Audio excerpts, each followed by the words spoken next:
you very much. Please give yourselves a deserving round of applause and say hello to someone on your right and to someone on your left.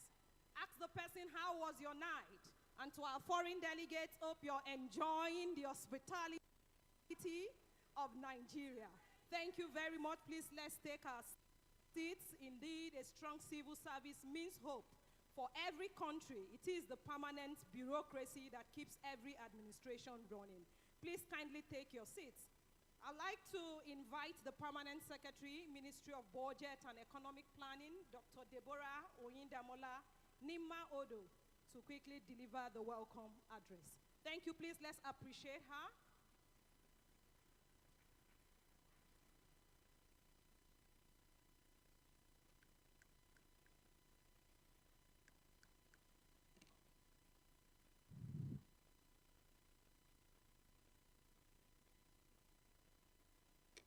The head of the Civil Service of the Federation, Mrs. D.D. Esther Walson-Jack, ONMNI, and her transformative permanent secretaries, heads of services of the 36 states and the Federal Capital Territory, very distinguished guests, speakers, esteemed delegates, members of the Fourth Estate of the Realm, ladies and gentlemen.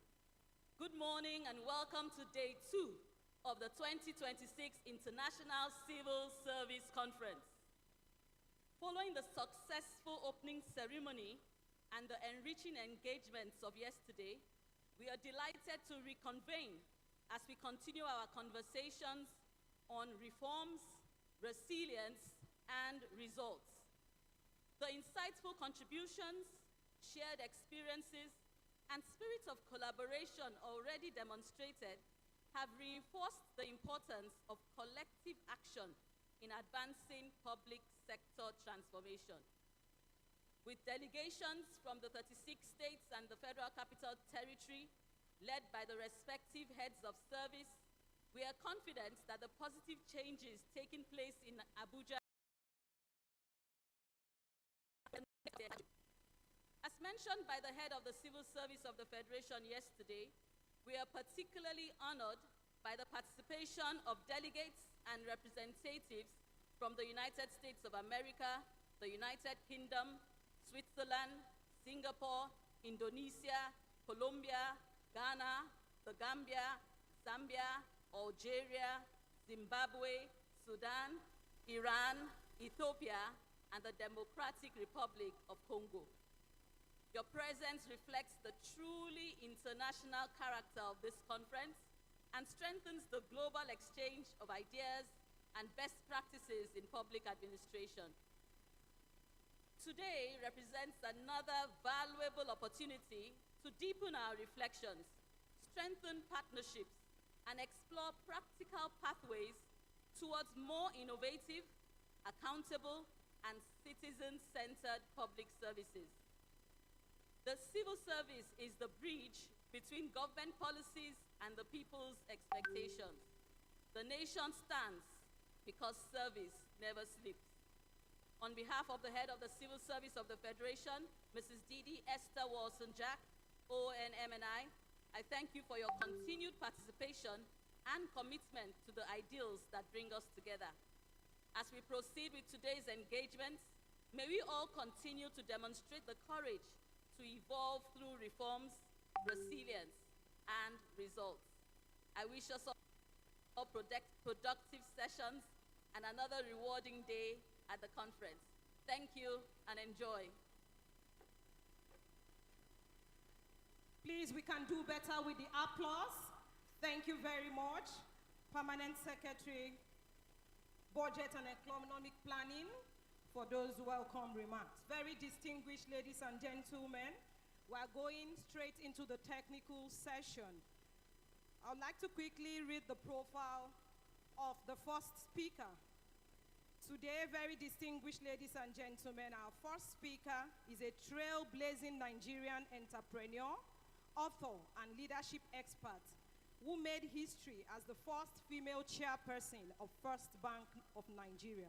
She is also the founder and CEO of the Chair Center Group, a company she built from the ground up into a leading provider of security and interior solutions.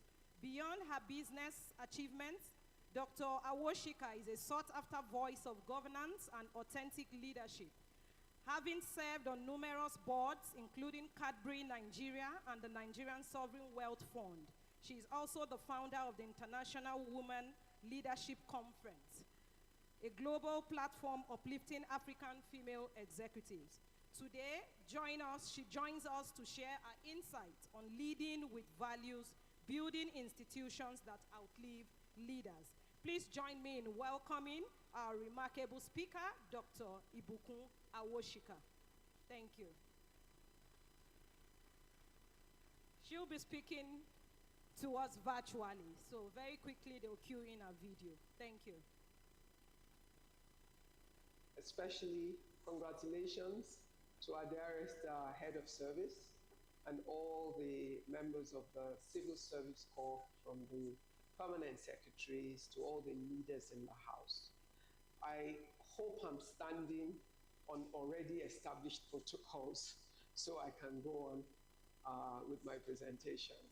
I apologize that I'm unable to be physically in the room, which will always be my preferred means of engagement, but unfortunately, I do have to be aware, and thank God for technology, we can be in two places at the same time. So I hope that we would still be able to glean some value from what I will be able to share within the short time of our interaction. Now, my assignment here is to talk about leading with values, building institutions that outlive leaders. That is even more important when you think about those of you who serve in the public sector as well as in private sector. The bottom line is there's nobody in this room today that would outlive the ministry that they work for, that would outlive the sector of government that they serve. People were there before you came. Many people will work with you, and when you're gone, the institution will still remain.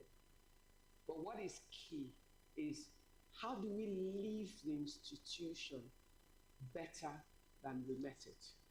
What are the practices that we must imbibe in terms of our values, our ways of doing things, that ensures that whatever state the institution is when we inherited it, that we're able to reset it through our attitude and our values and approach to work in a way that when we leave, that institution will be better off for it, and it will guarantee that the institution will continue after us. The question we must always ask ourselves is, why am I here, and what value do I bring?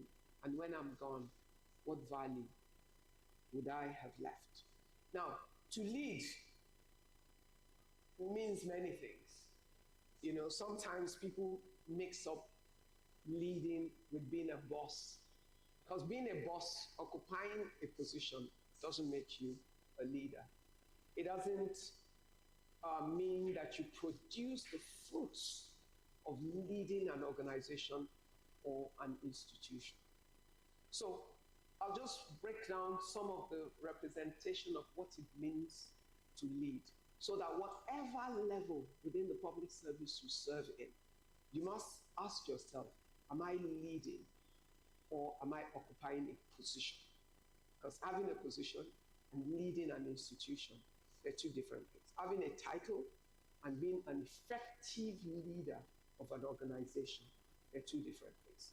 So as someone leading, it means that you're someone with a vision, someone who shows the way, someone who has clarity of what the assignment is, or someone who is also able to communicate the clarity of that vision and that assignment is. When you move from one ministry to another, what you were doing in one ministry is not necessarily what is being done in your new place. But how do you able way that is effective to your team, such that you can guide the actions of every member of your team towards achieving what is your set goal? taking responsibility. In taking responsibility, you're serving. Responsible for organizing that team in a way that you build the kind of institution that when you leave, you can be proud that you've established systems, processes, and ways of doing things that will allow that institution to remain of infrastructure and structure that you leave behind for doing it. Influencing others positively, which is impacting others. In leading, you have the responsibility to impact your ecosystem, to impact your team, to impact the organization positively towards the said goal, towards the clarified vision, towards that which you have set as what you will measure at the end, towards its own sustainability and continuous existence past you.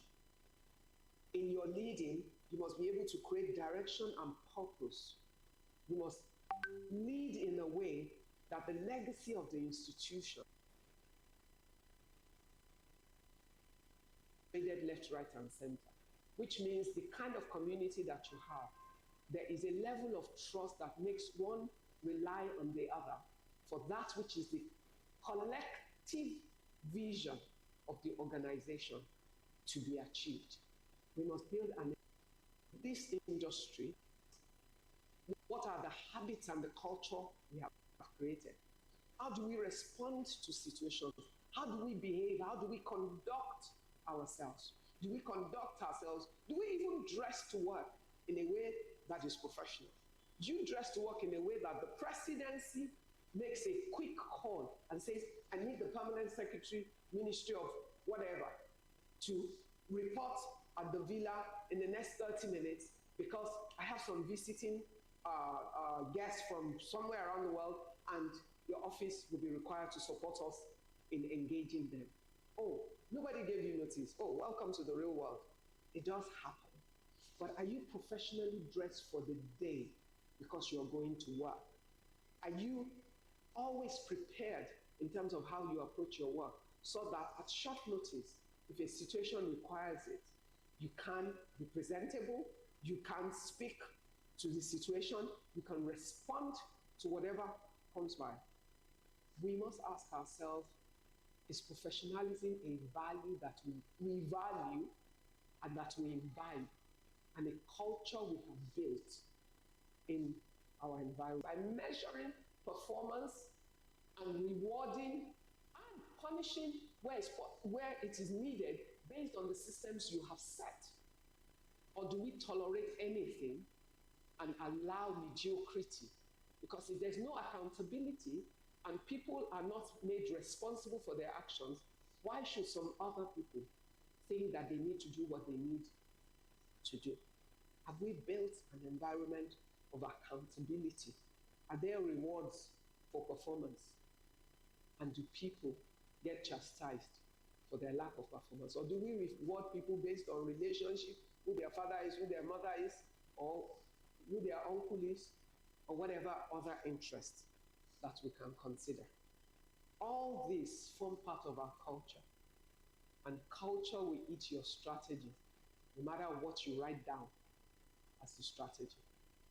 So that encourages people to want to do the right thing because they know there are consequences for actions in what we do. A culture of employee commitment. Now, that's a two-edged sword. Do we keep our word to our employee? We ensure that things are done properly in a way that we can demand for performance and we can create an environment where what is the system? What ways do we have for being able to chastise them and give the right recommendations to the right people so that others can feel a need to perform? Employee commitment is part of the culture of the organization. Because the reputation of the organization will be based on the reputation of its constituent members, who are the employees within it, and how they value the reputation of the organization and therefore make themselves net positive contributors to its reputation by their own action. Do we value the reputation of the organization, our reputation individually? And by doing the right thing, we help to build an environment where attention is paid to doing the right thing, the right values, being truthful, being honest, delivering the right service, not being corrupt in our actions, not demanding what we should do as part of our work, not demanding for compensation other than what is due to us for the service that we're already paid to deliver. Can we be trusted to deliver what we should at the time that we should?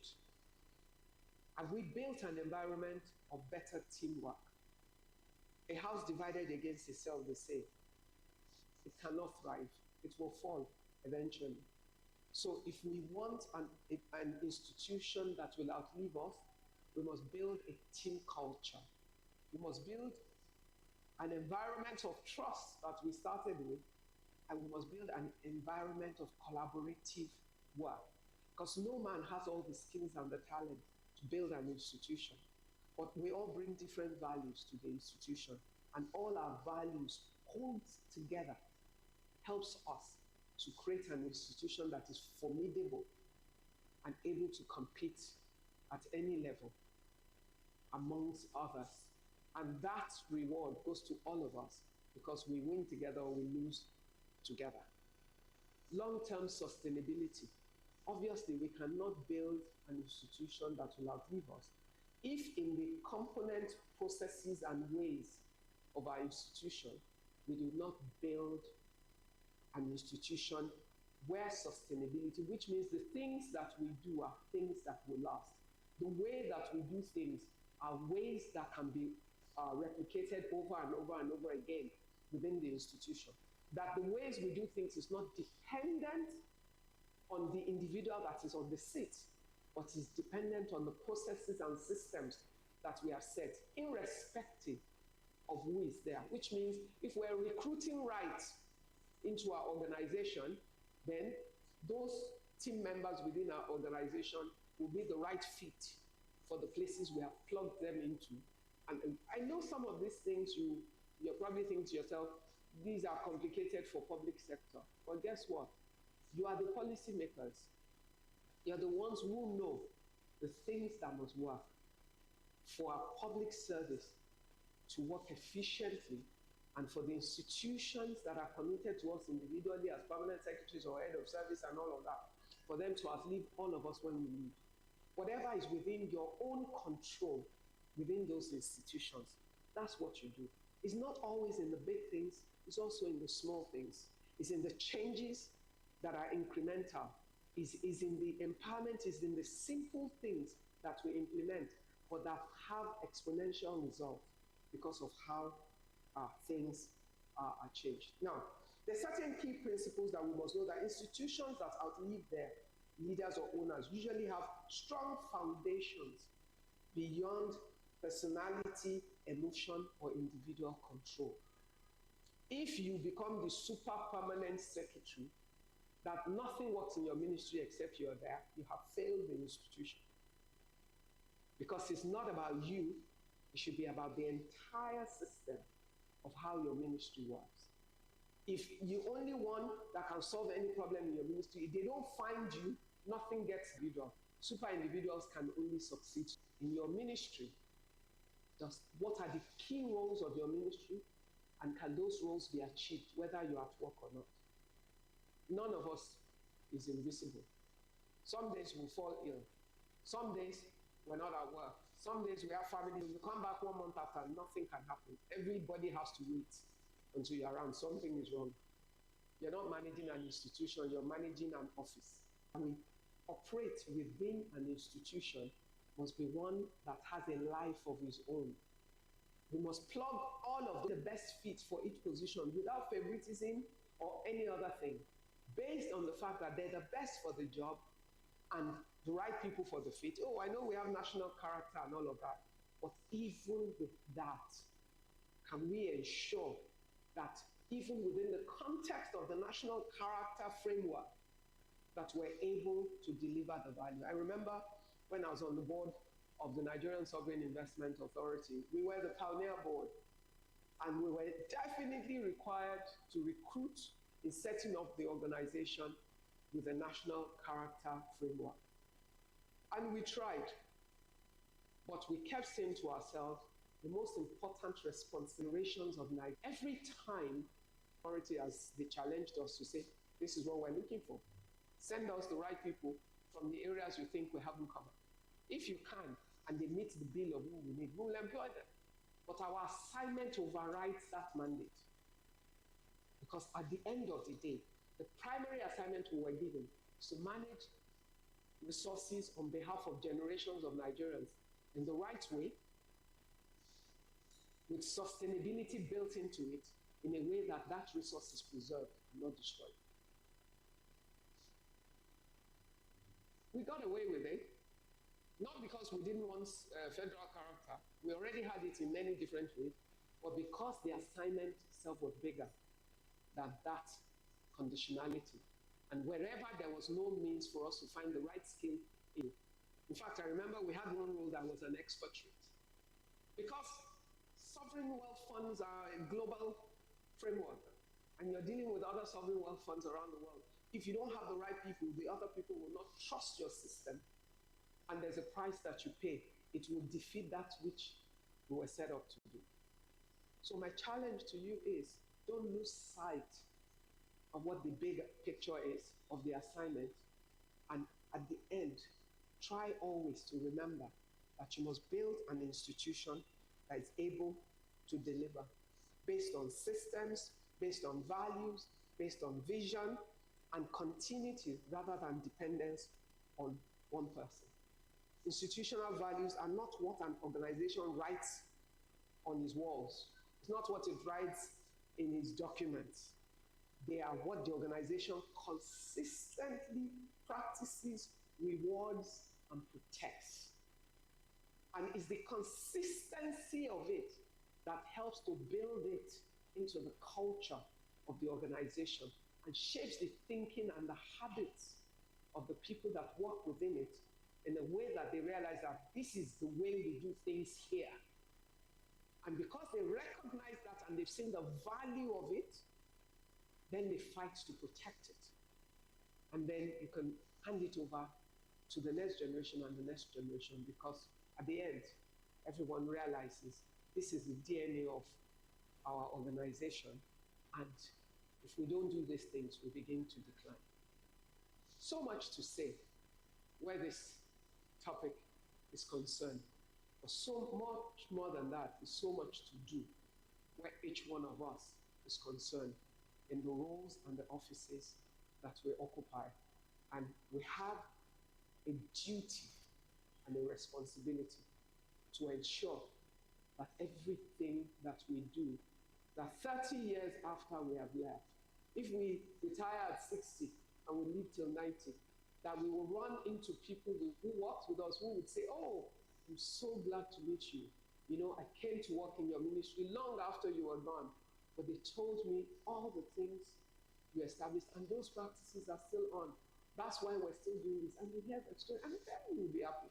That's what legacy looks like. That's what sustainability looks like. That's what institutional building looks like. It's not about the moment. It's about the moment. It's about tomorrow. It's about 10 years down the line. It's about 100 years down the line. It's about institutions that continue, even as people go and people come into it. It's about the values that has been established across different. This is the window I was given. And I wish you a successful conference, and I look forward to our engagement in future. I want to thank for all the engagement to be there. Enjoy the rest of your day. Can you please give me some volume on this microphone? Thank you very much. Thank you very much indeed, and I hope that you all had a very restful night. And yesterday was very engaging. And of course, we are greatest beneficiaries of it all. To the glory of God, this is day 2 of his International Conference, International Civil Service Conference 2026, as convened by none other than a very committed and passionate Head of Civil Service of the Federation of NAC, MNI, OON. Can I hear that round of applause for her, please? I must say here, ma'am, that history and posterity will be pretty very kind to you when the story of the modern civil service in Nigeria and beyond is written. Congratulations. Thank you for heard extensively from Dr. Ibukun Awoshika. She's a woman that needs no introduction, but she was introduced even before she came up to this podium, or rather, delivered her keynote titled Leading with Values, Building Institutions that Outlive Leaders. We'd like to appreciate her contributions, very invaluable to us. And we move on with the speed that this event deserves. We're pretty very much intellectual capital for national development. Taking us through this is a woman who is very highly celebrated in the academia. Professor Wadiuto Esiobo. She is a Nigerian-American professor in microbiomes, microeconomy, and science diplomacy. She's here with us. Can we please welcome her with a resounding applause? Take her seat. Professor Wadiuto Esiobo, she's already here. Can you take your seat briefly so that I can get done with microbiology and biotechnology in the Department of Biological Sciences at the Florida Atlantic University. She's been at FAU Laboratory. She is a pioneer director and the first microbiome innovation center in South Florida. Her background in education includes, but not limited to these ones, BSc in microbiology, PhD in microbiology, University of Louvain, Belgium, 1988, and postdoctorate in molecular biology, 1996. Without wasting too much time, and I can see someone is walking up to me for further information.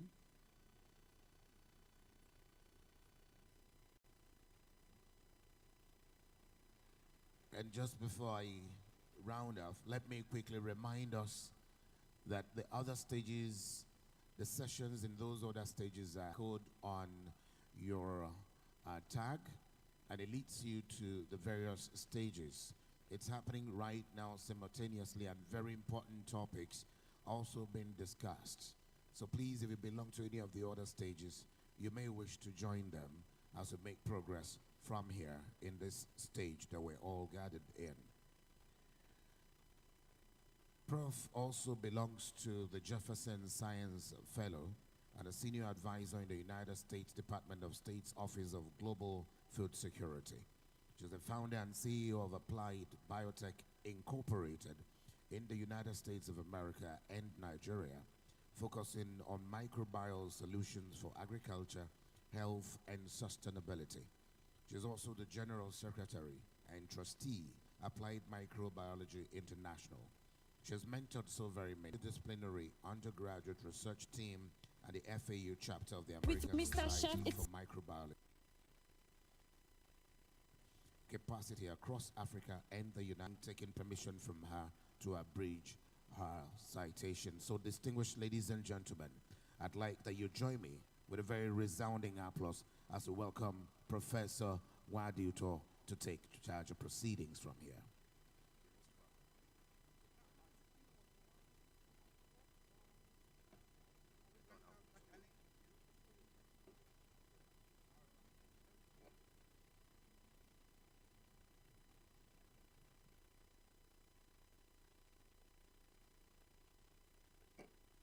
Your Excellencies,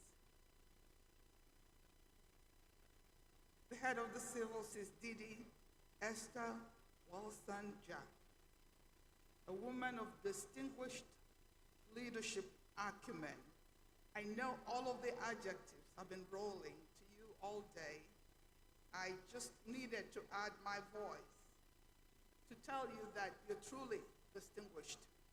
I pray that someday you'll become Nigeria's first female president, because you have all it takes. I know that like Esther of old, you will lead your people, you will rescue Nigeria and Africa. Good morning, everyone.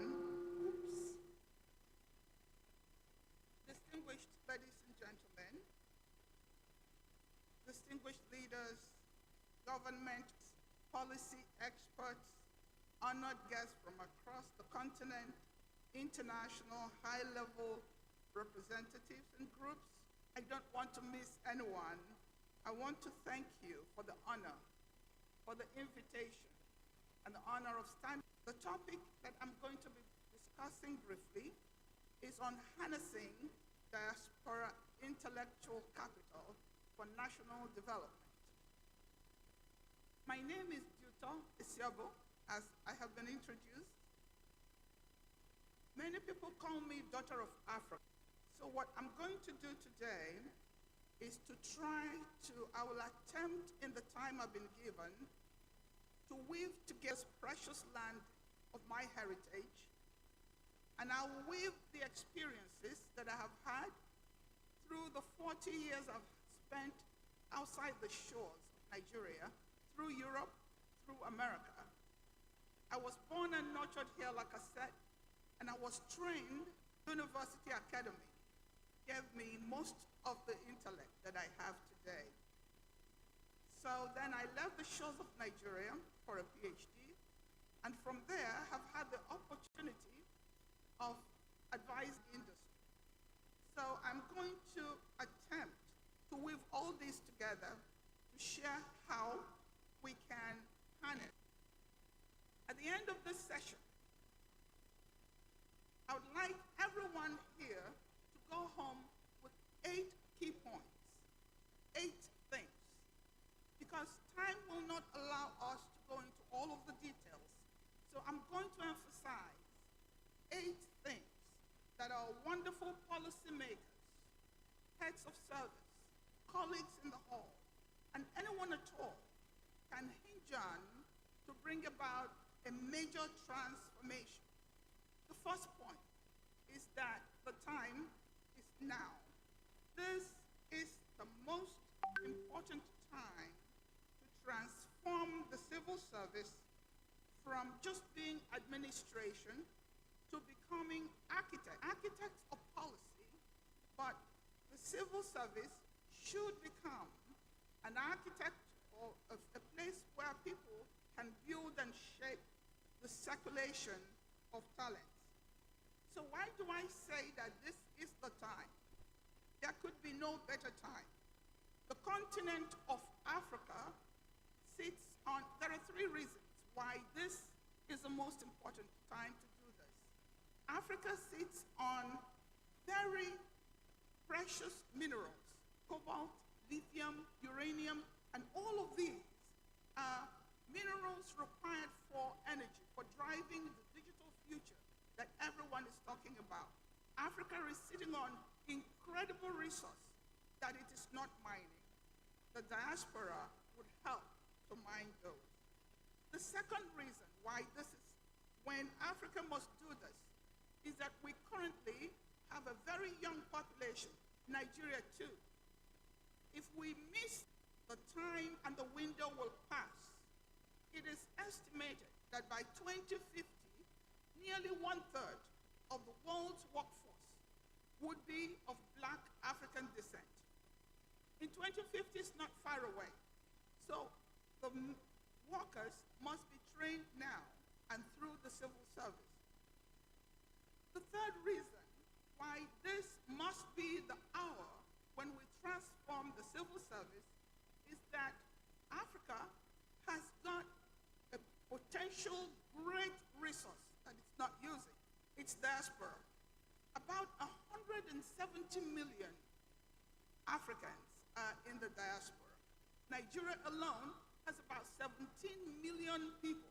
And these are not mean people by any means. These are people who drive Fortune 500 companies, who are the steerers and producers of knowledge, and tell you what resources you have. For these 3 reasons, this is the time when we must revamp land. There are 8 things to take hold of my experience at the State Department. I was an advisor to Hillary Clinton, senior science advisor for global health and in global food security offices. I also advised President Bush for awards in science, Nigeria civil service. So the civil servants had multiple degrees, highly skilled. They spoke multiple languages. Every staff takes time to go to the library, to the bibliothèque. They call them. You're either learning German, AI tools, continuous. People continue. The instant thing is change. And we're in an era where things will keep changing. I noticed in this publication that was shared yesterday. And so this is an area that we need to adjust. The last thing I learned from the U.S. Department of State during my time there as a senior science second job, they were so well South America would dedicate to promote our Nigerian system. The Minister of Foreign Affairs, whom we all love and adore for all the wonderful things he has done, I asked him, would you need, that's perhaps one of the changes we need to bring, because you need everyone in every ministry. That's what I saw that they do. They would take backgrounds. All right, so that's a little bit of my number 2. Remember, there are 8 things that we have to take home today about how we harness diaspora talents, intellectual capital. The second point is that Nigeria needs to change, radically revamp the meaning of diaspora. We need to move from describing diaspora as brain drain, people we have lost. We need to begin to that we exchange is for remittance. And only, no, it's not just for remittances. It is true that Nigeria got $23 billion from diaspora in the year 2023. I and some of my friends gave a humble portion of that $23 billion. But there is no way you can compare what that means to 7,000 scientists that I have trained for the United States of America, who occupy leadership positions today and continue to produce.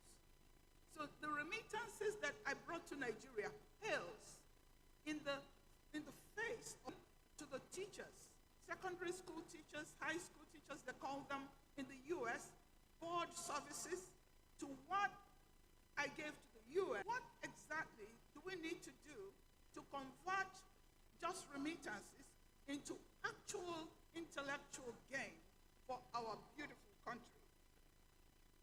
I think the question that the civil service or the government should always ask is, what systems can the diaspora help us to build? That should be the question. Point number 2, engage the diaspora to help build systems. Because you don't know what you don't know that you don't know. Actually, no one knows what they don't know that they don't know that they don't know. It is for that reason that it is critical for nations to open up and not be in silos. Because when you bring together knowledge, there will be no lack of wisdom. So let me give a little example. Our wonderful head of state, the president, last week was in Kigali, and he was asked how Nigeria could lead the nations in establishing a commodity exchange platform. And he shrugged. How many of you saw that viral video of our precious, visionary president? The idea he floated was the best in the hall. But what he didn't know was that he had assets that would build that platform in 2 weeks. 2 of my sons in Silicon Valley and the other one doing machine learning would be among the team that he could actually beckon on to come in to build that system for Africa. I was watching as the president was contemplating what the answer would be. He could easily beckon at the swag of his finger, and his diaspora will come in to build that. So we need to change how we see diaspora. We're an integral component of the many. The third point that I want everyone to take home is that the diaspora intellectual capital, which is what we're talking about today, is multifaceted. You only need to listen to the news to know what Nigerian diaspora or African diaspora is doing. And you will be so proud of your sons and daughters. We have not brought shame to the land. We have brought you a lot of pride. And it is time to claim that pride. Let the world know that these diasporans have a home. The intellectual capital of diaspora includes scientific expertise, scientific capital, I would call it. We have researchers, clinicians, technologists, biotech experts. The world belongs to those who do biotechnology. Allow me to be a little biased. AI specialists, I mentioned my son was one of them. There are people who have institutional capital. In other words, they understand exactly how systems work, how governments of great nations work. We have seen the inside workings of negotiations among nations. And you can tap into your diaspora to give Nigeria that edge with very little. You have policy capital. You have people who are scientists, I already said that. Reputational capital. If anyone says Nigeria is a shithole country, they need to just take a quick look at the diaspora that's keeping. In fact, the Nigerian diaspora earns on the average in the United States much more than most Americans themselves. So there is no one who can blame Nigeria for bringing up such diasporans. All right, the number 4 point. What was the number 3 point? That you've got a lot of resources to tap from. That includes institutional, scientific, research, policy, and marketing. That's the point number 3. Point number 4 of how we can harness diaspora intellectual capital beyond remittances. Point number 4 is that there has to be a paradigm shift that breaks down silos so that you don't have little groups here and there. For example, Nigeria has done a lot to harness his diaspora potentials. I gave the first keynote address in the very first science diaspora meeting here in a long time. So I note on how we can use science to develop Nigeria. Many years down the line, President Buhari, under President Buhari's watch, he established the NIDCOM, that's the Nigerians in Diaspora Commission. Fantastic move. But we have come to a point where we need to break that open.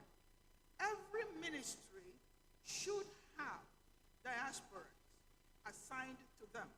Today, I know this that will move us from just, members of the NIDCOM. Every ministry, in my opinion, should have diaspora activities. You should be able, for example, to have diasporans commit hours and their expertise for mentorship for universities, have board services, and have them review programs, policies, and inputs, institutional reforms in real time. So we can also go continental by improving and encouraging Nigerian diasporas to go to Rwanda, for example, or a Nigerian in South Africa can go to Ghana, for example, as a diaspora to make interventions. I suggest that we should establish maybe a virtual diaspora advisory board for every ministry, especially the civil service ministry. Or maybe something like expert service corps. Point number 5.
data, the Data Protection Commission, we had Galaxy Backbone, we also had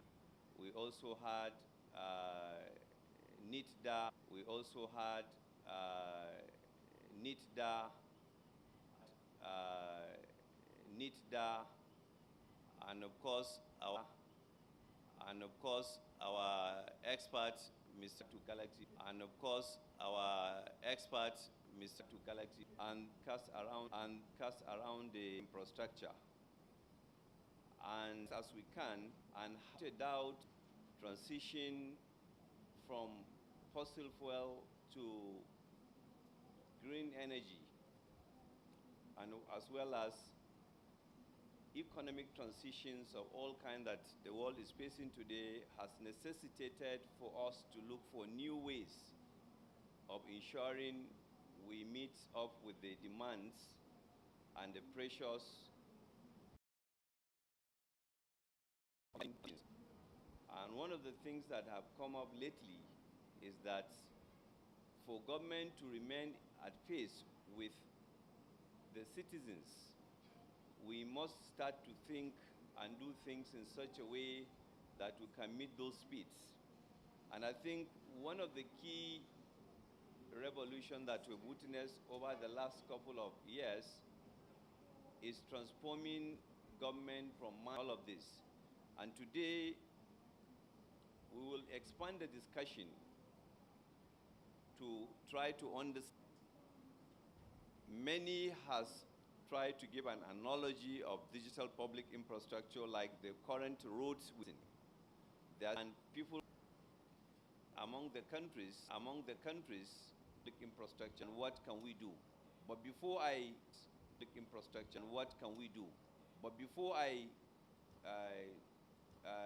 start the discussion, I want just to give us a sense of what digital C blocks, entity number, which forms a foundational block where all our structure that is in each of these systems. Data is collected from individuals, and in such a way that it becomes repetitive.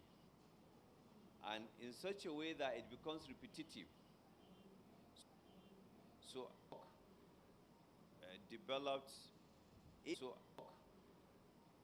developed its own national digital infrastructure strategy. Within also use that to be able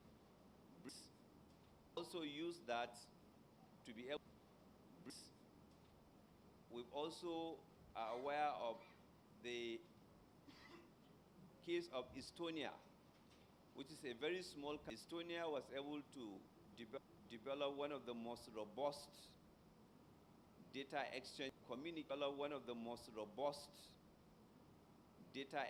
communication of the national. The only item life cycle of an individual in Estonia is diverse. Life cycle of an individual in Estonia is diverse. That's the only thing that the law does not allow you to do. Students, thing is digitized and it's data. Any data that is collected by one agency will not be collected by the other agency. So, but collected by one agency will not be collected by the other agency. So, but without much ado, I will now, Mr. Wumi, who is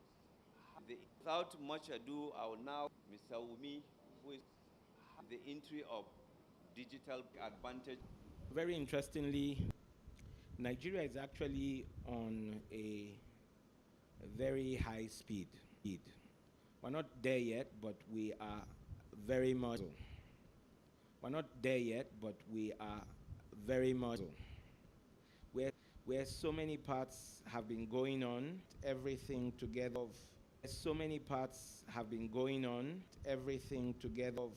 DPI, There are three main pillars and then so many connecting dots. Pillar number one, as he said earlier on, we have pillar number one, as he said earlier on, we have second pillar is around digital payments. You know that we have NIBs.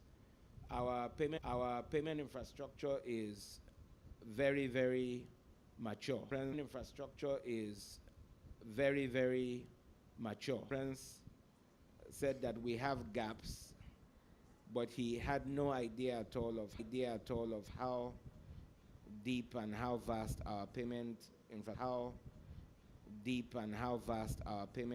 infrastructure is. There, but the collaboration across so far is a big jigsaw with government. You're coming with an identified big jigsaw with government. You're coming with an identified. So the moment the improvements from how long things used to take you before with the civil service or with the public service, let's assume that there was an issue that would have usually taken you 6 months in Nigeria a few years ago. Those same issues today, if it's related to the civil service, probably take you a month. But tomorrow, when the digital public infrastructure is fully connected through the data exchange, they'll probably take you a day. That is the visible difference that we expect to see. So I think I'll stop there for now. Thank you. So I think I'll stop there for now.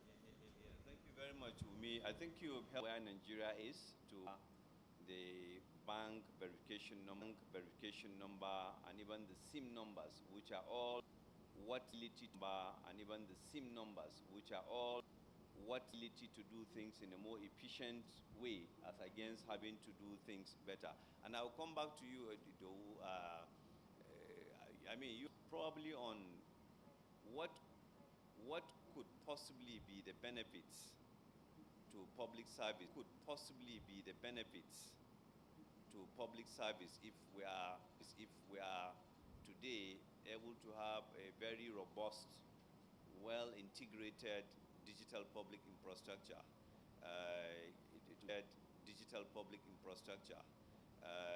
It will come out of it. Society that has. Again, like the former speaker, block for digital infrastructure. In fact, we are way ahead of most countries in Africa, a lot of countries in Africa. So if we now cascade that to the question asked that what's going to be what he mentioned before, we know which is what the head of service is pushing, paperless, right? Ability for us to be able to do things in a way that is quick, right? If you go to office of head of service today, you realize that from the time when you enter the front, right, to when your memo gets to the desk officer, everything is paperless. They scan everything from the front desk all the way to where the services will be provided. Obviously, if this thing cannot be possible if we don't have digital block, like what Galaxy Baboon has done. What Galaxy Baboon has done in the past is to put all the MDAs in one single network, right?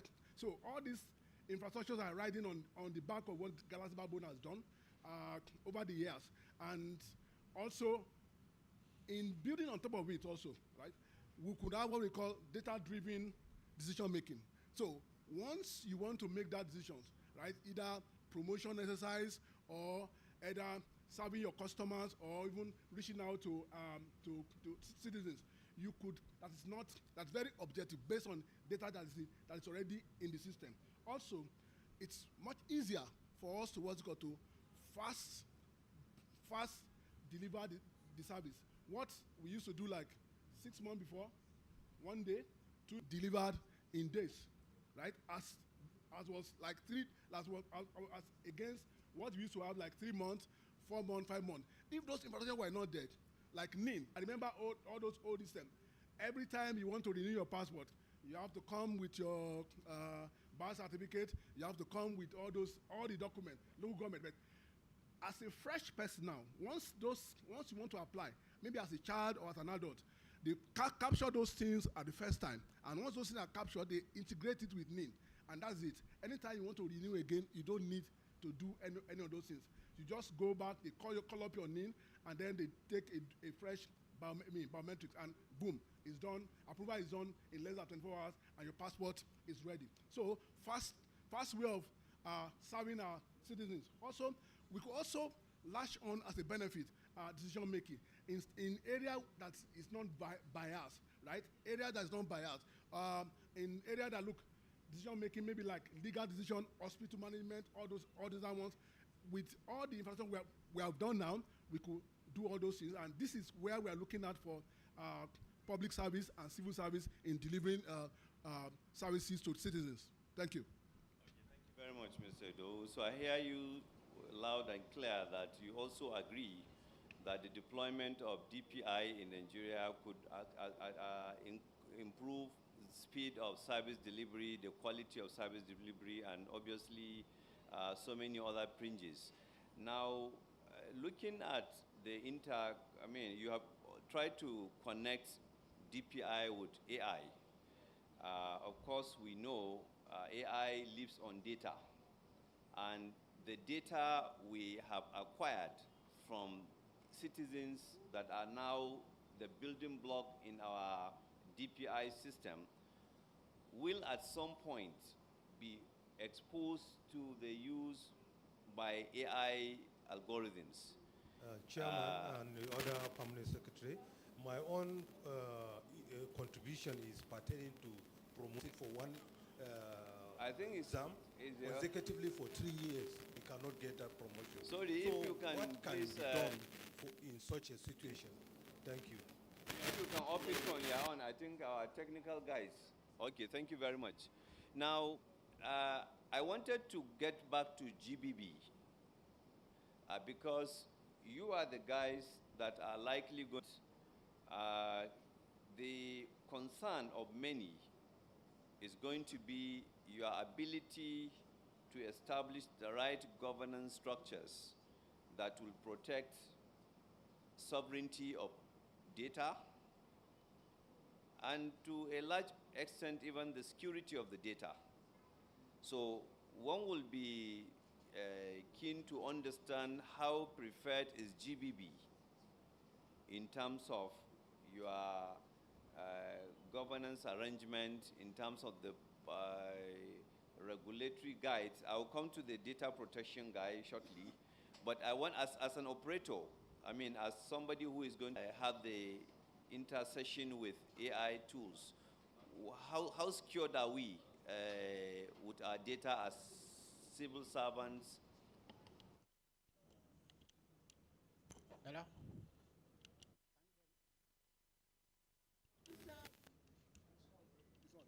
Hello? Can you hear me? Yes. Okay. Good morning, all. And thank you, panel members. Nigeria has gone far in terms of DPI. And basically, what is DPI, the way other panels have explained, is just the digital foundation. And this digital foundation has 3 components. One of it is the identity, which is being managed by NIMSI. The second part is the payment system, which is being managed by NIBSS. So the payment system, what is it? It's basically the interoperability of all the agencies, whereby we will ensure that there is seamless communication among all the agencies in the country. Currently now, if you look at some of the agencies like CAC, they have their data in silo. They have probably a mini data center where they are spending a lot of money if they are closing in the office, they have to on their AC, on their power. NAFDAC, we have their own in silo. So this is what the government wants to eradicate. And government has invested a lot of money center in Abuja. We have Tier 4 data center in Lagos. In Kano. And another one is coming up very soon in Lagos. So what are we doing with this? We make sure that this data exchange, which is very important, every other all the agencies will be connected to this data exchange such that things will not be done in silos. So we will need to go to, if you want to get an information from NAFDAC now, you have to go to NAFDAC. If you have to get information from CAC now, you have to go to CAC. But when you go to UK, if you go to uk.com, uk.gov, everything that you want to do, just like our moderator explained, you get it, just open one portal, you do everything that you want to do. That is what we are trying to put in place. And what Galaxy Backbone is going to do is, one, we ensure data sovereignty. Currently now, the statistics that shows that 65% of the African data, including Nigeria, are being stored abroad. You know, which is very, very, very bad, because data is the new oil, data is life, data is everything. So what the government has done is a lot of investment has gone into Galaxy Backbone to ensure the data center is available to store government data. And this data is being supported with a SOC, Security Operating Center, which is being upgraded now, such that all the data will be protected. All the agencies of government are connected on one platform, you know, and they will be secure through the IP backbone that government. The second one, the third one that will be done is that will be placed in Galaxy Backbone, such that when you want to do anything with any agency, it's just one platform that you are going to go. And what does this give to us? It gives us secure platform. It gives us efficiency, because you just have to go to one platform and do whatever you want to do. And also, it brings in a lot of inclusivity, because anywhere you are, you can access, let's say somebody who is able to go, so most times you come to Abuja to do something. So these things, everybody, once you have data, you should be able to do whatever you need to do at the back of your, in your house or wherever you are, you know. So that's what. Then also, we're also going to do, we are going to do human development. Government has, Galaxy Backbone has established Dev in Government, where all the agencies has technology champion that is being trained, so that they will do the trainer. They will be, because we are not just to say we want to deploy all this technology. If people don't use it, it doesn't make any sense. If people don't use whatever you put in place, it doesn't make sense. So Galaxy Backbone is already doing this. We do Dev in Government every week, every month. You know, I'm sure most of us will have attended this training. This is to ensure that as we are building the infrastructure, we're also building the human capacity that will use it. You know, that is very important. And more importantly, we're also ensuring that all the citizens are being carried along, you know, in what we are doing. So basically, this is what we are doing.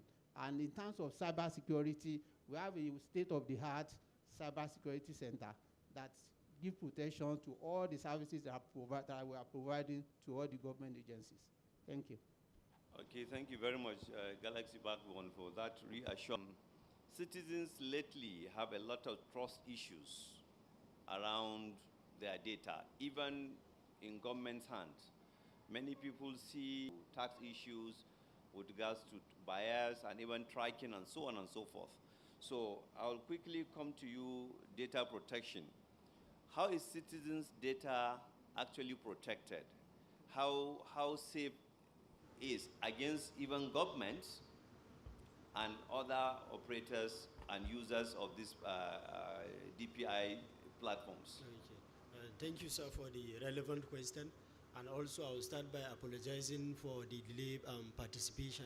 I was at a different stage waiting for the event without me knowing that is the second session that we are having is taking place at the acceleration stage. All right, so thank you for that. So at NDPC, through the Nigeria Data Protection Act 2023, is enshrined or well equipped to address those kind of issues. Just like, for instance, the technical and the organizational measures of safeguarding through the Nigeria Data Exchange platform. So NDPC, our participation is very strong in that engagement to make sure that how can we, not even from the citizens' perspective, but we are also experiencing situations whereby, for instance, NIMC will request for a particular information, but then immigration will fail to grant that permission for NIMC to access that kind of information.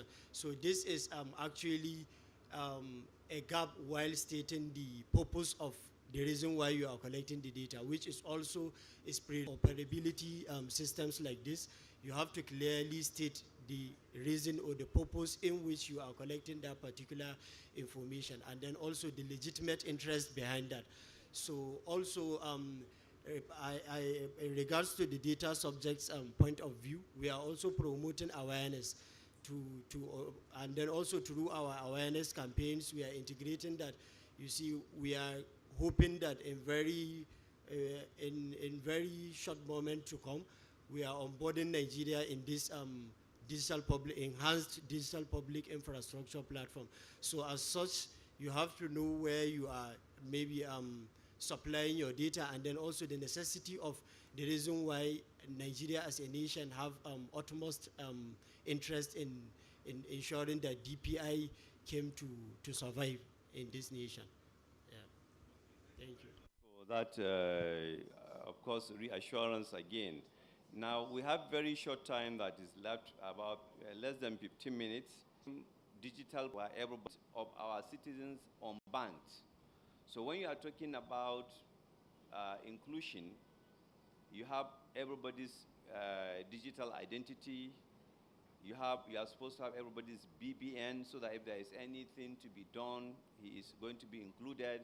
But you have 40% of the citizens that have no bank accounts.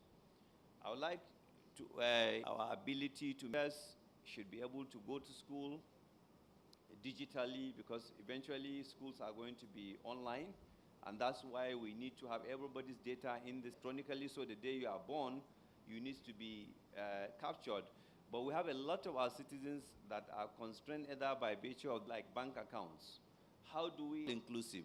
I think data protection want to say something. Yeah, sure, sir. Though it's out of our mandate, but it's NIDA's mandate. So the fact that I worked with them regarding that, so I can still. So last year, they flagged off a campaign of digital inclusion to make sure that all the citizens cutting across all angles of Nigeria are onboarded and then also being trained for digital literacy, irrespective of the language. They are also having a dedicated dashboard reflecting the success.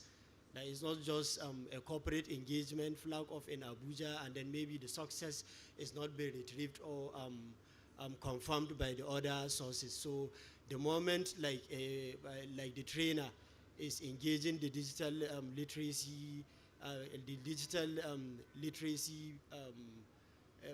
status in their area, maybe let's say for instance in Yobe State or in Maiduguri, so still it will be reflecting, you will be fueling the dashboard with the exact personal information of all the status of what is currently being done as per regarding that, and then also through that to promote the inclusion.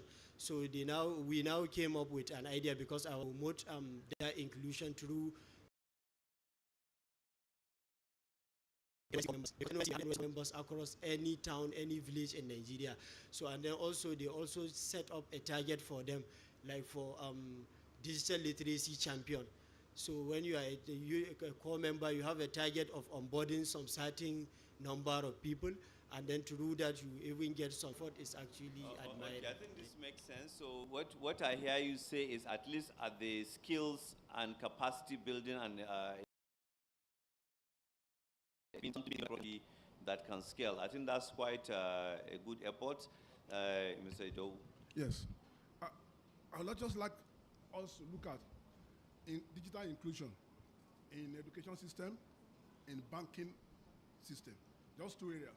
Why would an Alhaji in Kano main market would not want to take his money to the bank, and he keeps everything he makes under his seat? We're not talking about 1 million, 2 million. We're talking about hundreds of millions of by where supposed to be. I served in NFMC for a couple of years when I was in service, and one of the things we're going to do is to make sure that 5G network, so that those people, that for those people to be able to be actually latch on into this digital technology. One, we need to be okay, and a lot of bank, we take 10,000 to the bank by the time you want to collect it. So those are the trust issue that out of out of in India, where you can take device like this to areas where these kids are, and then training and making sure that we get. Yes, thank you very much. I think you have given us the very great insight into what is being done with regards to expanding connectivity across the different places, and also provide a need for with the capacity building efforts that are being made, so that people that this is meant to serve actually knows about it, awareness creation you mentioned, and trust issues, so that at the end of the day, people will come to embrace that, to realize that this is actually for them. We have no more time to go around our if there is anyone that has any burning question that he don't understand or is some clarification that he needed. They are locally made, or they are made, or they are being imported in the country. And I could remember his country. And I could remember is if we don't have these ways or Canada, and there's a strained relationship between us or any of this country, what assurance are you giving us our data? Okay, thank you. Our sovereignty, actually, our ability to be independent from a hardware, software, and even protective. So I think maybe data protection you want to. Okay, NIDA will start. Yes. Being categorized into different types to show how sensitive they are. Personal data, government data, they are. Personal data, government data, those are category. There are some data that are not really so sensitive. So what we do in Galaxy Backbone is that we are not locking into a particular equipment manufacturer. So we do mix so that we don't have what do you call it? We are not locking into any particular equipment manufacturer. That's one. Then secondly, protected with proper will be assessed that will have access to it. So we are not keeping our data. We have access to it. So we are not keeping our data outside the country, and that is why it is digital. So you are rest assured locking into a particular either the America or China. So we have a mix. Thank you. Thank you. Okay, yes, just add maybe 1 minute. Okay, yes, just add maybe 1 minute. Okay, Yes. yeah, just so within the act, the data whatsoever it is in terms of technological infrastructure. So you have to comply with that stated rules or the stipulated guidelines. Use some tools from overseas, and then our tools also have to be used in other jurisdictions. So through the data protection, network we are actually thank you. So incidentally, the same panel will be having a session on even more exciting topic on accelerating digitization for better service and build our public digital infrastructure as if the entire country of 230 million depends on it, because truly we do, because what we do between now and the next 3 years is going to define everything and anything for this country when it comes to our digital transformation. Because whether we like it or not, globally there are countries that you don't do anything. Like I've said, in Estonia, the only thing that you are not allowed by law to do is divorce. That's the only thing you cannot do. But any other thing of a human life cycle, you have to use the analysts that are actors in this to make sure we do a strategic review of what we are doing and make sure it goes. So please help me put your hands together for our very beautiful panelists.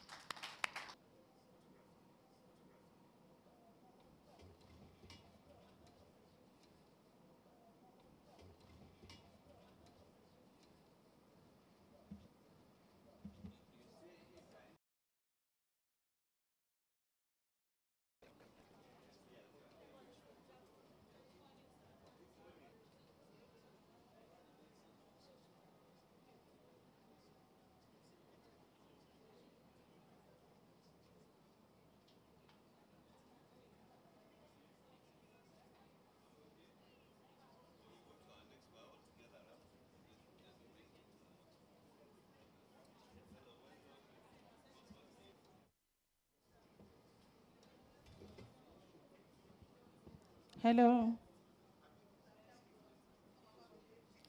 Good morning, everyone. Good morning, everyone. International Development Council, EU, USAID, and I've been doing that for the past 21 days. And it's a privilege and a great honor to be the one to anchor this, but by way of other commitments by the other two speakers. So today I'll just be here, DG for Bureau for Public Service Enterprise, Public Reform, sorry, in the person of, thank you for having us this afternoon. So the topic we'll be discussing, which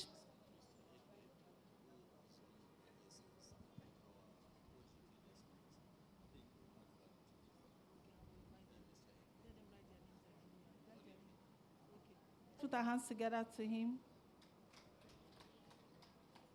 Okay, before we proceed, I want to give you a little background of what we'll be discussing this morning. Within the next, they've eaten into our time, within the next 40 minutes, God's willing, we should be done. Problem solving is about, the initial presentation we had earlier, talking about the data availability, ICT, upload, with all the open data, open governance. How has that been able to translate to public purposing this stuff? And to add value into what we will be talking about. But before we go on, I had what we'll be talking about. So are we, okay, you have already projected it. Okay, thank you very much. I have a quote here in relation to that. The real test of open government is not how much more data that the state publishes, just like we're talking about, that's not where it ends. But whether the data helps government and the citizen to solve problems. He is the DEX for OGP, the Open Government Partnership. He will tell us when we start the discussion a little that relates to what we'll be talking about. The old ones and the present one around crime, citizen demands, a whole lot of things. People are, like with the OGP, it's expected that citizens are problem, economic health issues, and not just data being available for the citizens to be able to make. Clarifying some of these concepts, we want to look at what open data is, open government, smart problem solving. Open information, open data by way of definition are defined as open information made, public information made available, and also to be used and also being able to analyze it, whether it's academia, whether it's somebody out there in the is this something that is usable? Is it something that the citizen can use? It's possible you have the budget online, but if somebody wants to make government, it's just looking at being able to make the government processes transparent and participatory and smart problem solving. So because of time, I will not want to go through all of this presentation just to give you so that I can have this afternoon. So in your own word, I would like you Good morning. It's my pleasure to be with you this morning. Good morning, audience. My name is Ekpe Ebe. I'm the Dex Officer, Open Government Partnership, Bureau of Public Service Reforms. Okay, I've already introduced myself earlier. So without taking much of your time, I will ask our DG to be able to tell when this open government, open data, and the smart usage by the public, what comes to mind to you? What comes to my mind is the ability of ministries, departments, and to provide information on the work they do and information on the resources allocated to them. So it's a combination of efforts towards transparency, accountability, generating data and information that will cumulatively improve quality of public service, but most importantly, give citizens the opportunity, group the space to check utilization of resources and to expand that after the signing of the Freedom of Information Law. Bureau of Public Service Reforms came up with 3 innovations. The first one is what we call scorecard for ranking of websites, because it's talking about accountability, transparency, and provision of information. You cannot do that using papers. We came up with this idea to say there should be a freedom of information interactive portal on every website of every ministry, department, and agency of government. Beyond that, we also came up with the idea of what we call a transparency index, where we expect ministries, departments, and agencies of government to upload information on their appropriation, their budget, releases, how much has been utilized, who are the beneficiaries, and to provide evidence of utilization of resources allocated to them.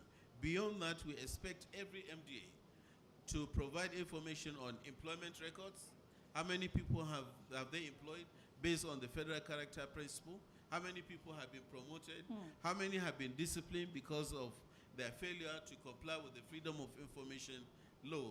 And all this, we are doing it in collaboration with the civil society to improve governance and give citizens the opportunity to know. Now, some of us that are working in NDS might have come across inquiries coming from civil society asking ministers, permanent secretaries, director generals to say, last year 200 million came to you. Can you explain to us what these monies are meant for? And the Freedom of Information law says, which is an output of the open government, you must provide answer in less than 1 week, over 1 week. Beyond that, on the social media. If that agency had proactively provided that information, the chief executive wouldn't have found himself where he did. So open government is the way to go, is what is happening. Citizens are asking for information, and government said you must give this information. So this is my idea of it. Okay, Thank that's you. very good. So the government, I will service reforms. I want to hear your perspective. What are the major challenges? Because it's not about data being open, or how open do you think government should be? Thank you very much. OGP, as you are aware, was created by the Nigerian government, and was signed into law in 2017. Nigeria signed in as the 70th member tools to ensure there's access to information. It was actually meant to, consolidate on our democracy as a result of our, democratic rule that has, been recorded over the years. And also it was meant to ensure that citizens have easier and design of government projects and programs. That is the kind of platform which the OGP has provided. The challenges are still enormous, though a lot of successive and milestones have been recorded.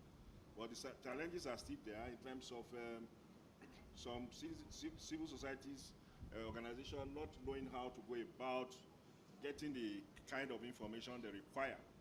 For instance, you heard my principal just talk about the Freedom of Information Act. The Freedom of Information Act, paves the room for you can make inquiries about the activities of government in terms of expenditure, in terms of projects or whatever. But you still find out that some of them are not well spread, sorry to say. You find out that most of them, they operate just within the metropolis.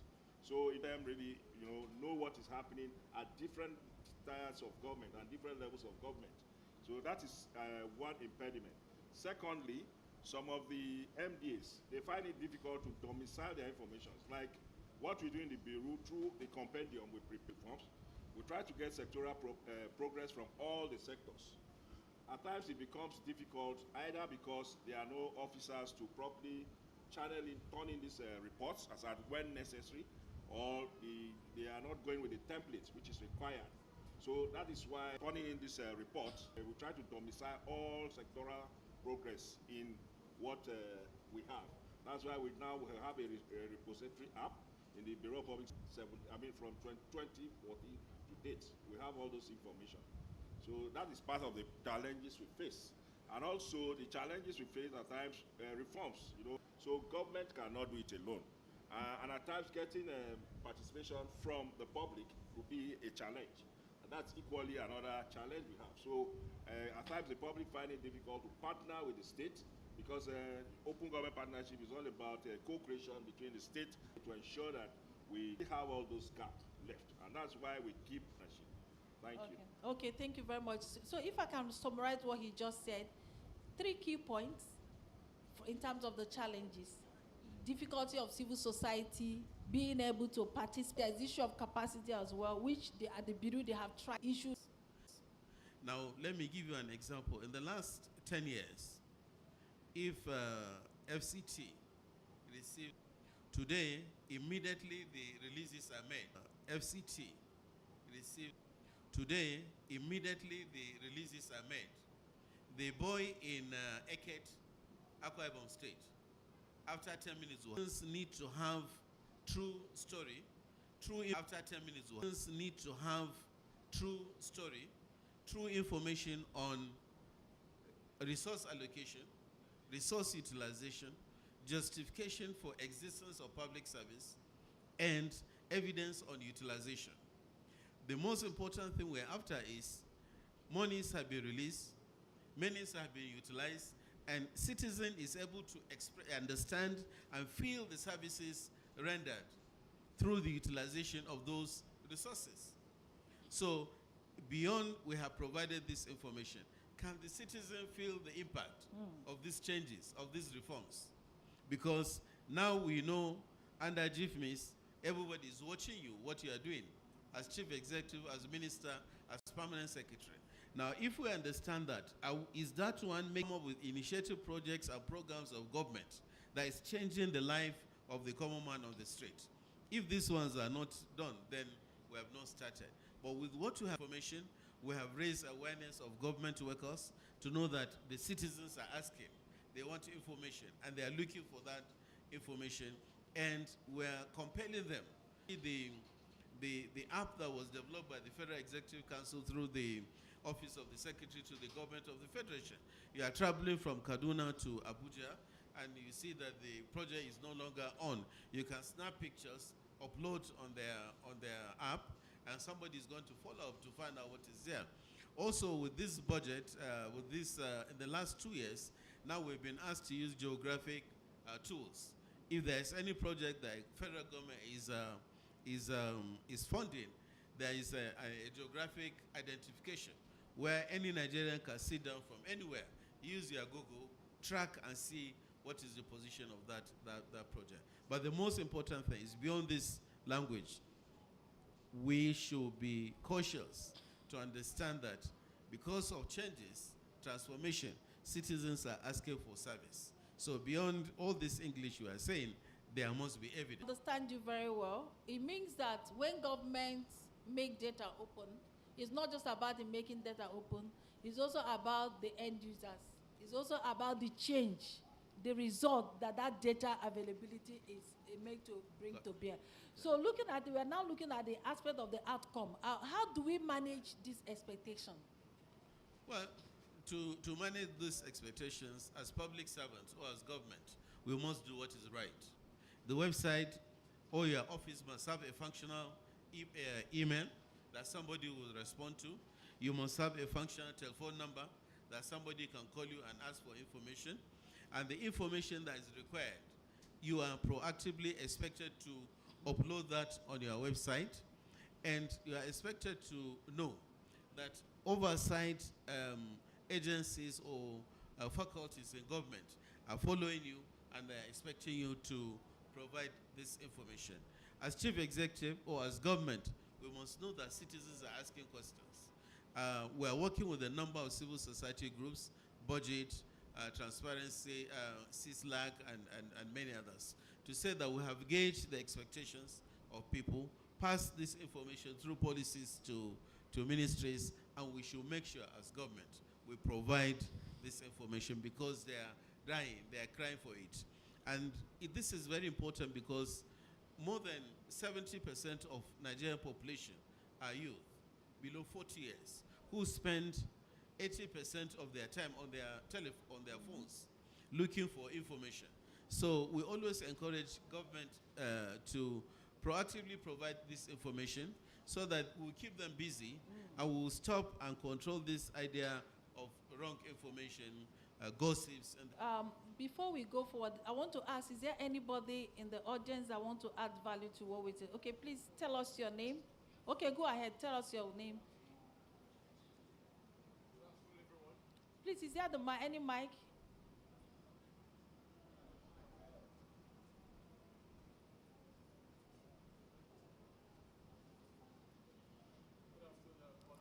Name and the organization you represent. My name is Papi Ogban for the Ministry of Steel Development, Principal Scientific Officer.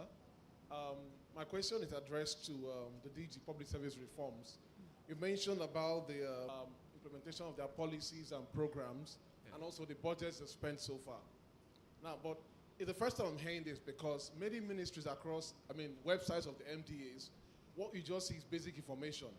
You cannot get in terms of their training programs, who they have employed, the budgets they have received, and what they spent. For instance, my own ministry, my website doesn't have that. So I'm asking, what are the challenges you face in trying to carry out the mandate? Who do you work with? Is it the ICT department? Is it the HRM? Because this is the problem. Most times when you go on these websites, you see just basic information. You have to, if it's something about budget, you have to go to budget IT or the accounts departments of those agencies. So if you're then mandated to, for MDAs to upload that, I think there's a lot to be done in terms of mandating these departments to upload this information. It's very key. Because on our own, and I would also suggest that you work with the HRM or the ICT departments, the budgets departments. I think you have made a point. You answered the question, you asked the question, and you provided it. So it's still about coordination and collaboration. Okay, did you want to say something? Thank you for your energy. I don't want to disgrace your ministry because I'm being recorded. But only yesterday, we trained webmasters in federal public service, taking them through webmasters and ICT directors, taking them through of the rudiments of this process and this procedure, what is expected of them, and how they are going to do that. The scorecard program that we're driving has been approved by the Federal Executive Council. Service-wide circulars have been sent out. So if service-wide circulars are instructions, we don't have to work with anybody. The relevant ministry, department, and agency know what they're expected to do. It's supposed to look. And these are supposed to be the content of your website. And this is the low back in 150. We moved to 700. Good. When we started, quite a number of us didn't even have websites. But we're able to push them. Websites are coming up. Information is being provided. And we're working very hard because the National Council of Reforms is chaired by the President. The Steering Committee of Reforms is chaired by the Secretary to the Government, assisted by the Head of Civil Service of the Federation. And all key ICT service providers and institutions of government are part of this team working around us. So every chief executive that is there, head of ICT, knows what he's supposed to be doing. And we send in letters of fiscal transparency. Virtually every month they're running training, capacity development for people to know that they're supposed to provide this information.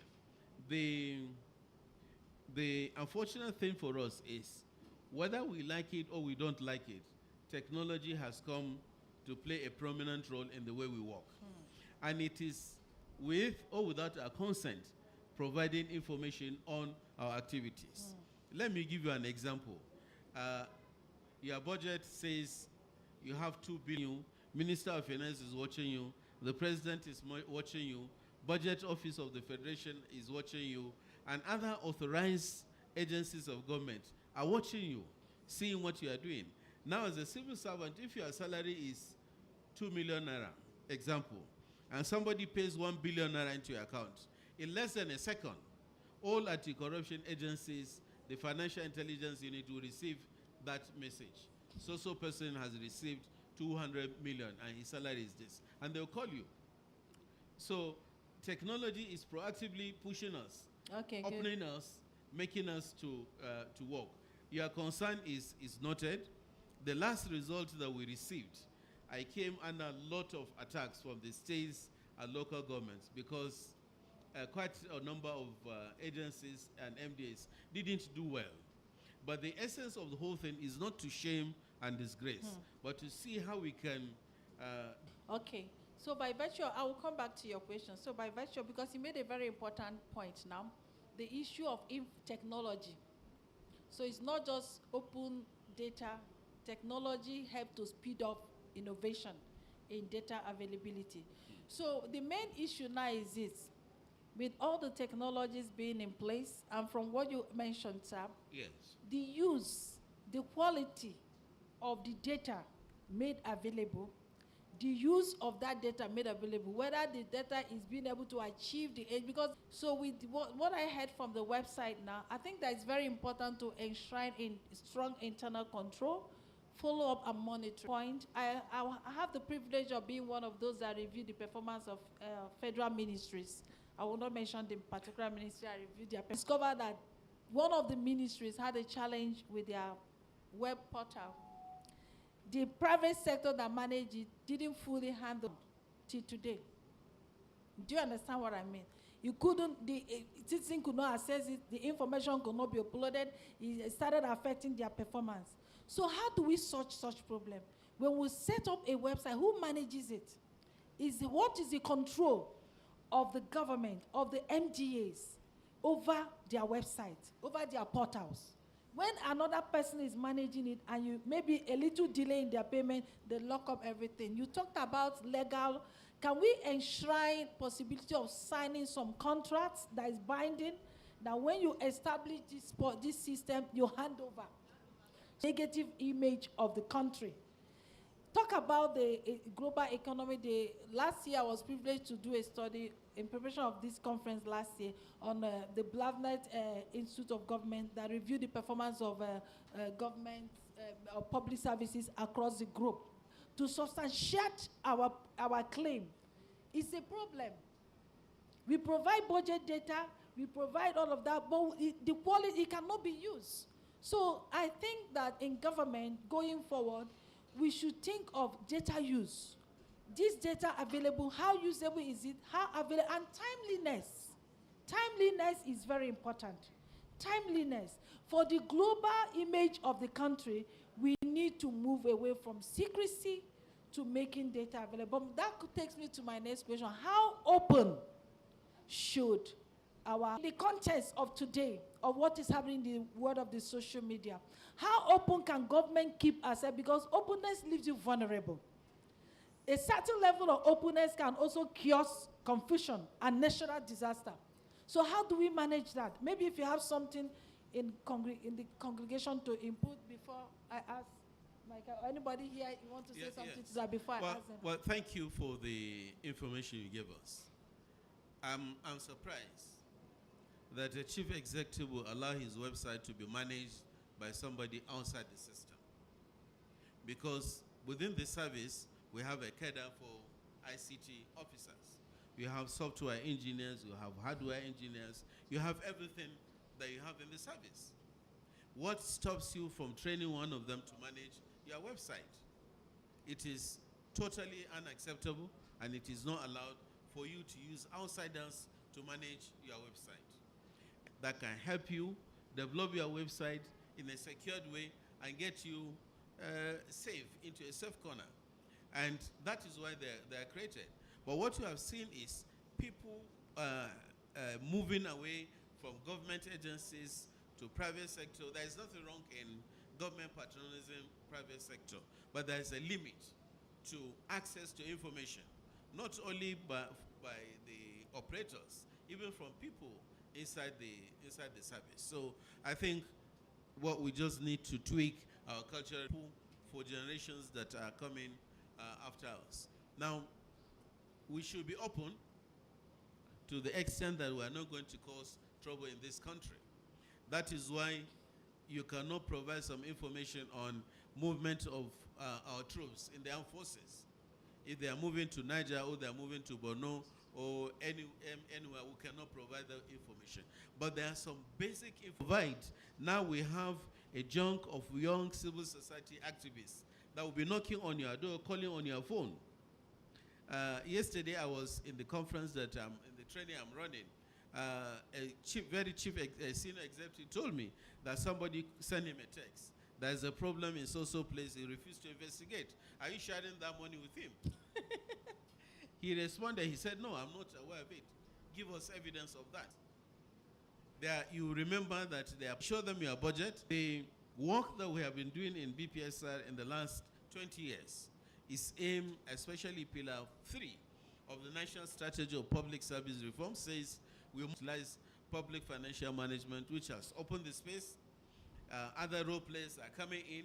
Let me give you an example. Now, if the president wants, if he touches a button on his phone or on iPad, he will know how much has gone into Treasury single account as at this moment.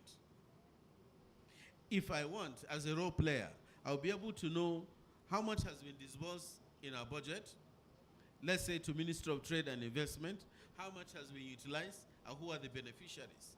So technology has opened those corners. Good. We must understand that. What we are facing over the time is wrong implementation or understanding of the Freedom of Information law by the civil society. You don't like the chief executive, you don't like the permanent secretary, you don't like the minister, you don't like the governor. And that's why we are, as a bureau, we're actively bringing the civil society and government together for us to understand that we are not out to disgrace, to destroy our country, but to see how we can checkmate each other. Now, if you look at our government, we have executive, we have legislative, we have the judiciary, and they are supposed to work in synergy. This one checking the excesses of the other one, but the whole interest is to safeguard our dear country, Nigeria. Thank you very much. I think if I get you right, it's not a one-way traffic. No. Is that you provide innovation, you look at the demand side, the citizens still don't trust. It's not that they don't like the person. When their trust is missing, then you find that logger. So, sir, I want to ask you, in terms of the OGP participation in the government initiatives and reforms, has there been a kind of resistance to level of openness where some ministries or at a particular level find it difficult, uncomfortable to make available certain information that needed by the citizens? Thank you very much. I think not really. But the fact remains that in all climes, there are issues of national interest and national importance, which ordinarily at times you cannot just get, in the open space there. Or you might need certain interpretation, even if it's not broad. Some, issues can be made around that. So it's not something that we made public. So that's another area where we have mistrust. And like my principal mentioned, there's this issue of, at times, civil society, they come in, they get information, and they try to just use it to embarrass the government of the day and non-state actors. So to some extent, government has been very open because, like has been mentioned, even with the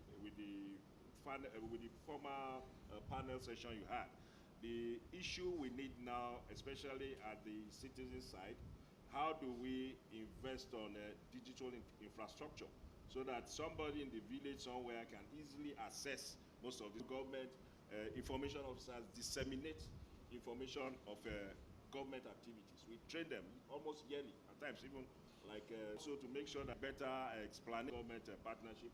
Honestly, it's been very embracing. I mean, it's a warm one. There's a warm relationship because citizens now have. That just at the federal level. As done, we have tried to domesticate some of our public service reforms. So with the Ogun State, Lagos. Okay. Lagos is yet to sign to OGP. They are members of the OGP. Even no, they have not signed. No, Lagos yes, signed. they have not. They have been pushing for it because I'm currently doing a PhD study on OGP. About 24 states have signed on to the OGP, out of 36, including FCT. And BPSR have states that have established bureaus of public service reform. So we're trying to see how we can get other states through that advocacy to sign on to, so that we'll have whole of government approach. And we've tried to get their services with fiscal transparency. We have gone to the states and local governments. So in the next 2 months, the result will be addressed, and winners, those that are doing well, will be recognized. But time is running. Yes, but most importantly, federal government has become a law in Nigeria. federal government have passed the e-government master plan government that we're driving to the president and the cabinet. Okay, thank you. Okay, thank you. So because our previous in terms of OGP in totally in funding, I said at federal levels some are coming up with program ended system abandoned grown is disconnected reform in with the dwindling donor support. What happens? How do we sustain that? Well, thank you very much. It's very sad that donor support is going down, and I'm those advocates that have been pushed. Nothing wrong in us utilizing why funds must be of role play, why funds must be of role play proposals, monies for what we are doing, generating data. For what we are doing, generating data. In Canada, in Netherlands, in Germany, in Switzerland, that are ready to come. But I think what you have about we are not able that the old secretaries directors opportunity to add value with secretaries directors opportunity to add value with mates and secretaries directors opportunity to add value with mates. And at the same time, sustainability. You will have the value adding input to make. You're welcome. Yeah. Good afternoon, all. I'm Dr. Elvis Ogeyi. I'm from the Office of Head of Service. Basically, does model, which is the payment of a living wage. And the Nigerian Labour Congress keep agitating for upward review when the federal government differ. So the federal government request of labor move from secrecy to openness. When such a matter comes up, the demand for upward review of workers' salary, when it comes up, let the data be made available. Why is the labor appear to be agitating for? Okay, I think you've made the point. Thank you. Good afternoon, sirs. My name's Adam Baba. She attended the conference. It's no ease of doing business in Nigeria. Compiled with our database, most countries, if they are sending foreign direct investment, they look at your data. And when your data is not available, when we are talking about development partners, which they are supposed to also send in their money to Nigeria, ease of doing business means, and they are just putting your have in your fling in it. That's surely just putting your have in your fling in it. That's surely the Bureau of Public. If no investors come to your country when your per capita income is too very low, unemployment rates very low, unemployment rates, crimes and other things. Though to have a crystal that was also stability its own. Very much. Thank you very much. So Mike. Crystal that was also stability its own. Very much. Thank you very much. So Mike. That was also stability its own. Very much. Thank you very much. So Mike.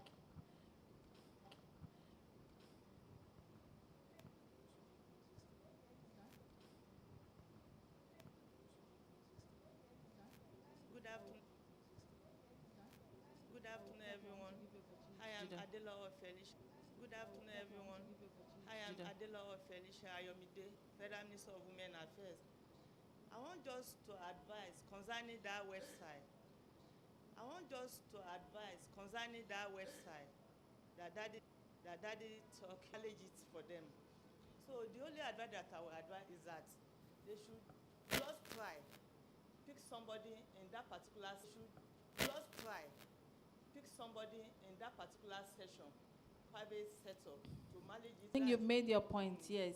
Because what I know about the ministry that had that chain was that it was a development partner. The ministry that had that chain was that it was a development partner. We should be able to have, even though that we are being supported by partners, we should have a voice in what has to do with us. Structures tightened, then you can be able to negotiate. Is that okay? Because you can never support. You will be able to negotiate. Is that okay? Because you can never support particular person withdraw. Will think that point. What are the key takeaway you want to give us, rounding up for all the discussed so far? Well, You want to give us, rounding up for all the discussed so far? Well, from my side, after signing the OGP agreement, institutions of government that will help us, which is a co-ministries, the space. They will have space. They will have Action plan, national action plan. If Nigeria is not able to sign by June, we'll be shut out by OGP. We have overshot our time. Okay. That's proactive. Yes, and how do we sustain citizens? That's the end successfully. In the areas attitudinal change. BPSR is, to all intents and purposes, for what it was set up to do, it was to monitor the specific improvements that are going on in the various civil service arms and advise on what to do. Just like what this office, Hadiza Bala Mohammed's office, Central Resource Delivery Coordinating Unit, what they are doing for the office of the SGF in terms of monitoring deliverables in the 8 priority areas. The BPSR is to monitor the implementation of reforms going up under 4 separate pillars, which are already captured in the FSIP. The FSIP is the gradual implementation will lead to improve civil service. I'm also timing myself. And we're on the right track. There are a number of issues we are grappling with. If it has not started, it has to start now. And FSIP 26 fall into what happened for FSIP 2025 that came up in 2022. So that the FSIP 26 can come up really in FSIP 26. By November, December, FSIP 26 should be ready. Yes, there's going to be a transition, but that is what leadership is about. And it brings me to the second pillar that this future civil service should concentrate on: succession planning, leadership. The PM, the cadre from grade levels 14 and up, to the extent that we move from the standard decisions that is informed by evidence in terms of what you bring, not because I'm a direct, my own contribution. I'll have to stop there and now go over to Vitalis. Vitalis, you've heard from the old gang. You are in the bit now, shaping the future civil service. In terms of strategy, what challenges are you facing? Innovation, what are you doing? And leadership, what do we need to do to get to where we want to go? Thank you, sir. Thank you so much, sir. Thank you so much, my very senior colleagues in this Academy of the Permanent Secretaries. Thank you for giving me the privilege to be able to an overview of the structure, to be able to see exactly what we are, where we're coming from, where we are, and where we should be. From a global perspective, the civil service, we all know, is the engine of government, a governance process. Itself is a strategy. And like you rightly said, from the time of the NSPL that now evolved, the head of service now owned it in coming up with the FSIP of 17 to 20, which was anchored on 8 pillars. And then, like any policy structure, it was reviewed after 20 with the development of the National Development Plan, which also was 2021. That National Development Plan is an outboard of the Nigeria Agenda 2050. And the first tranche of that 5-year, the first 5-year tranche of it, of the 30-year plan from 2020 to 2050, is start 21 to 25. The FSIP 21-25 was an outboard of that particular first structural development, National Development Plan. So the National Development Plan now is currently about to be rebetted, and as it's going to come out to 2026 to 2030, FSIP 2 will follow. So FSIP is actually an appendage of that development plan, as it were. The same development plan also gave birth to the Renewed Hope agenda, where the current administration draws her blueprint and is also driving it. And the Renewed Hope agenda, the 8th part of it, the 8th agenda, and it speaks to the civil service digital transformation, as it were. Now you could see from even the the civil service anthem, like you rightly described, that we a civil service. Yeah, we had challenges, we had issues we had to deal with, but there's a vision of change. There's a new mission. There's a wave of transformation that we are now owning the system. And for any policy to drive its place, we need to institutionalize leadership in this present civil service is driving. Because the examples given, Estonia, UK, Singapore, were not there by accident. They were there by will. They were intentional about it. They were deliberate about it. And they owned it. And that's where we are. That by institutionalizing it, we now own it. And we are taking the driving to where we should be. And bringing the glory back. Yes, people say we are evil servants. No, we are not evil servants. Because to the extent you allow something to stay on you, that to the extent it affects your performance. So that's the wrong tag. As far as I'm concerned, as far as we are concerned, the civil service, we are civil servants. And we're not evil servants. And the civil service is a structured service. It's anchored on pillars. And those pillars at present are 6. By the time we review it, we may come down to less than 6.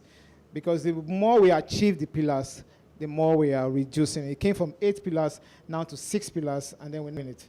So we are structured, and we remain firm, purposeful, as it were. So I would want to say that from the topic you saw, it's phenomenal, and are driving the changes that we ought to own. Now, this innovation has now inculcated the type of leadership service approach, where everyone is taken along, and everyone's career needs, progressive needs of service are all taken care of. So let me stop here, sir. Thank you very much. Please, let's have a round of applause. I think, this is again for the head of service. Please, for next year's International Civil Service Conference, this is so that people can talk. Now, we have to rush out. Questions from the floor. We have about 4-5 minutes more. Yes, sir. Identify yourself and ask a question. But I came late, and I don't want everybody to see me as a late comer. That's why I decided to sit down here. But yes, I'm supposed to be part of the panelists, but I came late. I was struggling to finish my...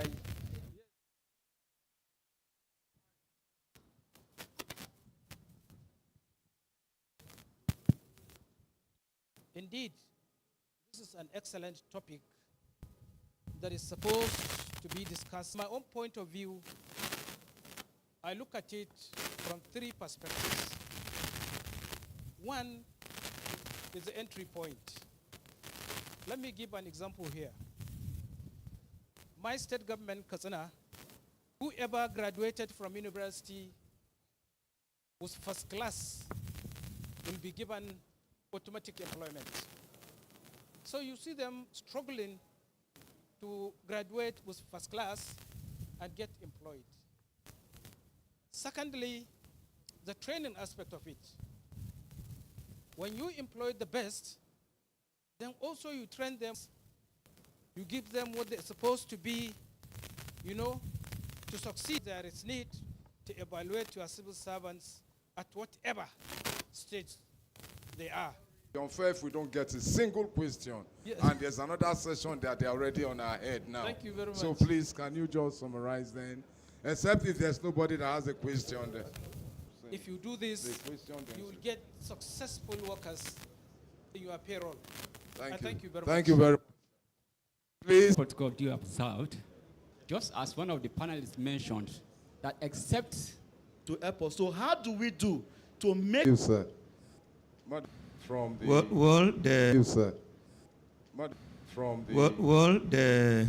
the truth still remains. If one finds his or herself in a leadership position, he must lead by example. Ethical consideration should be there.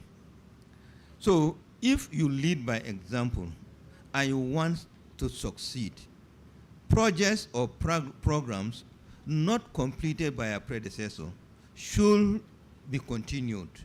That is what I feel should be done. But unfortunately, So leaders, when they come, they want to initiate their own programs. They want to initiate their own projects, and that does not help the system. Programs and projects that have already been set and are rolling on, if they are not completed before the exit of the person that initiated it, it behoves on you when you come that you should complete it before you start something. It helps the system. So you are the leaders of tomorrow should take note that when you come, take stock of what is outstanding. And secondly, equipment. I think if we must develop and reach where we want to go, we should think of budgeting properly.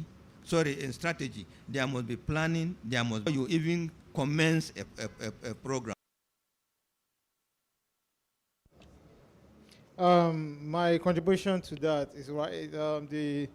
The two opinions are correct, but I would like you to know that this civil service, under the leadership of this current civil service, it's a brand new, innovative civil service. There's no fear that the reforms you see today will drop in the middle of the show. No way. The very same service that I've been talking about, succession planning, mentoring, has already taken care of so many things that there's no need for us to be afraid. These reforms will not be a flash in the pan. They are sustained. They will continue until they reform the entire service. This is having a whole of service approach. And so, anything is to institutionalize it. It has come to stay. I said to guarantee it is to ensure that it is so that we don't have. So we are taking that mantle, health service approach, using that whole of service. It's that same momentum is sustained and will be continued. Even after when things are changed, they will surely still continue. And so it's a brand new service. So that's why with this theme of this discussion, talking about the future. The future is already here because the future starts with the present. So it's not something that's very from the beginning. And the progenitor kind of service you are looking over here seeing now is the one that you should own and keep to own it. So all of us in service to prepare a service that the audience is civil service has come a long way. Like I said, in Africa, in this sub-region, in fact, it's next to none. We've done very good. The FC service this good before. Yes. Yeah. Good. Before, yes. I can say it anywhere. It's never been this. Then we talk about strategic planning. When we talked about strategic planning, when we talked about strategy in civil service, strategy in civil service,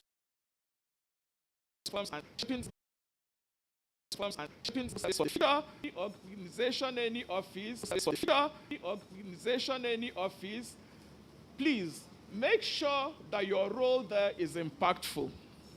You develop your skills. There's also provision for that in that document, in that strategy. Develop your skills and ensure to work with collaboration, train, and empower yourself. We have the service train, and empower yourself. We have the service-wise GPT, which covers everything. There's nothing you won't find in it regarding civil service and so much more. Please use it. Empower yourself. You can be us. Whether or not the mothers are the leaders and so on. Don't forget ethics.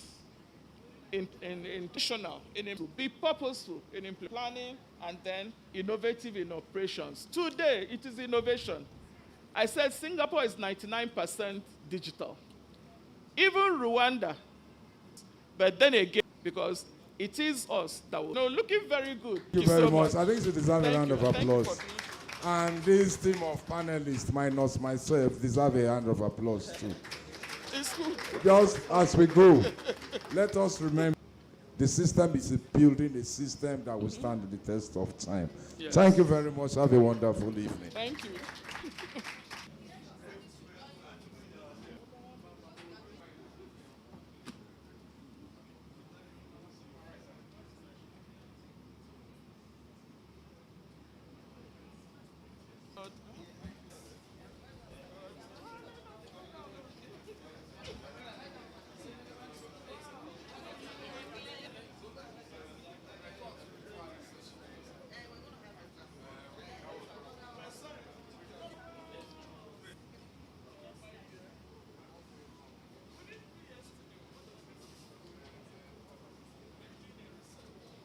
take the next one. Unlock for inclusive national growth and improved public service delivery. And I will be the lead speaker and the panelists as well. Other speakers will please come up. I should stay here? Okay.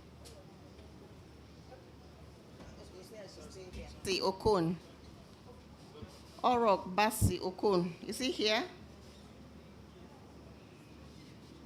Okay. Okay. Unlocking regional potential for inclusive national growth. Brief talk and then to join us on stage. Pamsek Adejo, do you want to join us here? You don't know about the topic, okay, you just control. The topic is I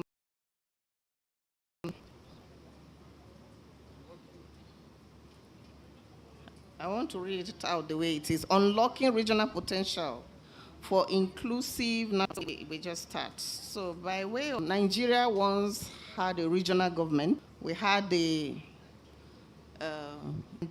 we knew that, or those of us that have read history, or those of us that were born then knew that Nigeria experienced a lot of significant growth. And I'll just mention, came up the university in the East. The premier then, see what was happening in the South, also put up the University of Nigeria, Nsukka. That was 2 regions, the South Bello University. We also know the in the East, in the North, the cocoa wealth in the South, and then we had industrialization, commercialization, and agricultural development in the East. And so there was this goes round in circle. Bola Interland, that 5 new Interland, that 5 new regional development commissions. Before then, we had 2 regional development commissions, the Niger Regional Development Commissions, the Niger Delta. Each region, each geopolitical area, Delta, each region, each geopolitical area, we're in a democratic setting, and so but administratively, we might, and so regional development. Let me look at how we can unlock regional development potential for inclusive national growth and improve public service. I also need to mention that God, in his infinite wisdom, there is no part of Nigeria that is not endowed. Of the 774 local government, there is nowhere you don't find one mineral. There is nowhere you don't find one mineral or the other. We are all blessed with all manner of resources. And so each region has its own comparative advantage, which, if it is leveraged, the intention for the regional development commissions that were created. So we want to examine, look at structure in the Ministry of Regional Development is charged with the mandate to oversee, the activities of the regional development commissions. To come up, we started to develop a regional development policy. I know someone will say that in Nigeria we have so many policies, so policy is not a problem. But there must be a policy. We have so many policies, so policy is not a problem. But there must be a policy which is developed upon which you can monitor them. So as we speak, the Ministry of Regional Development far in it, and we development plan. And so as we speak, we're doing a validation process, and we're taking this to different regions. We go to the 6 regions to ensure that we get draft policy. The minister will present it and once it's presented at FEC, then the operation plan from the policy. So this is where we are with developing with the regional development it has in the region. So having gone through this, I think I should still say what those pillars are. So let me get my slides. Pillars that we're looking at are to address the spatial equity and territorial, but how can they connect to make transactions and transportation and movement around the regions easy? We also want to look at human pillars. We're looking at digital governance, monitoring and evaluation, and learning, peace and community building, resilience and environmental and climate. Yeah.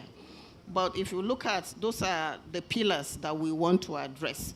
So now I'm going to open up the discussion, and we're supposed to be 4 here, but we're 2, but we'll try to do as much justice as we can to this topic. So Mr. Falalu, I want you to lend your Mr. Falalu, I want you to lend your voice to this. What, in your opinion, what do you think we're talking about when it's to unlock regional development for economic development? We all know developments in key sectors depends on collaboration, knowledge sharing, I say knowledge and experience sharing among the people. So it is that we have, like what I know very much, Commission, which is referred to as NNDC, has come up with different strategies for the development of the northern region. The governments of such regions come together, look at the potentials in their states, and then come up with development issues on how to develop not only the states or the region, but the country in general. When difficulties and marketing in the region, they submitted a proposal to NNDC that let us now solution to the problem of the region. In addition also, it was agreed that the NNDC should go to other regions and collaborate to see how the regions can share knowledge and experiences in order to bring developments in the region. Let me give an example here. When my state government was trying to set up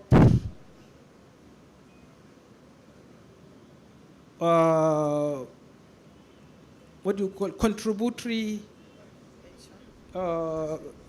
health management board, contributory health management board, we looked at what is being practiced in Lagos State. So we set up a committee, including some from other states of the north. They went to Lagos and studied their model. How? So this is civil service for you, including so many others, which you can develop by approaching other regions to know how they are implementing their own, so that you go back home, set up the same thing, and implement for the world, for the global best practice. Thank you. Thank you very much.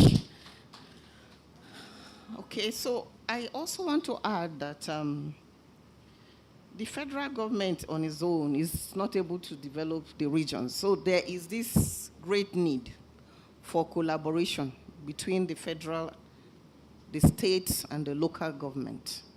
And, there was, and so to complement them. So as many civil servants from the states as are, there will be avoidance of duplication of projects, so the federal is not doing the same thing that the states are doing. And that way we'll be able to save costs. Thank you very much, Mr. Falalu. The other thing I'd like to ask is, what, in your thoughts, are the advices that you think you can profile or give in the policy? Maybe if you say it, I may be able to say whether it's in it already or it's not. If it's not, I'm sure my people are here, they will take notes. Thank you. My advice here is for when there is will be reduced to the healthcare management agency. And the same thing is being applied in the federal government, where there is such duplications, there is need also of nationals to always collaborate with the federal government when they are trying to establish their own laws, or their own agencies, so that they will avoid a situation whereby they duplicate with what is being practiced at the federal level. Thank you. I assure you that that is already taken care of in the policy, and that is why we are also embarking on going around the different regions, disabled, that for the regional commissions to come up with their budget, that they must have a stakeholders engagement in the regions. We first of all have one-on-one with the governors and then stakeholders to get inputs from the people. The aim is to ensure that the whatever little tailored and that's that for now. I want you to picture, for a while, that where you come from, look at your village. That will not happen. And I think that is what this creation of the Regional Development Commission seeks to stakeholders. When we went to the Southeast, they told us that one of the things that need to be done is a mind reorientation of the people. Because even when you set up things that should benefit, it's a holistic and all that. But really, we all need to put our hands together to change it to what we're looking for. We all come from different regions. They come up. Thank you. We're going to give you... So, the president has created these development commissions. As a citizen, what do you think your responsibility is towards ensuring that there is public service delivery in these different areas, in these different regions?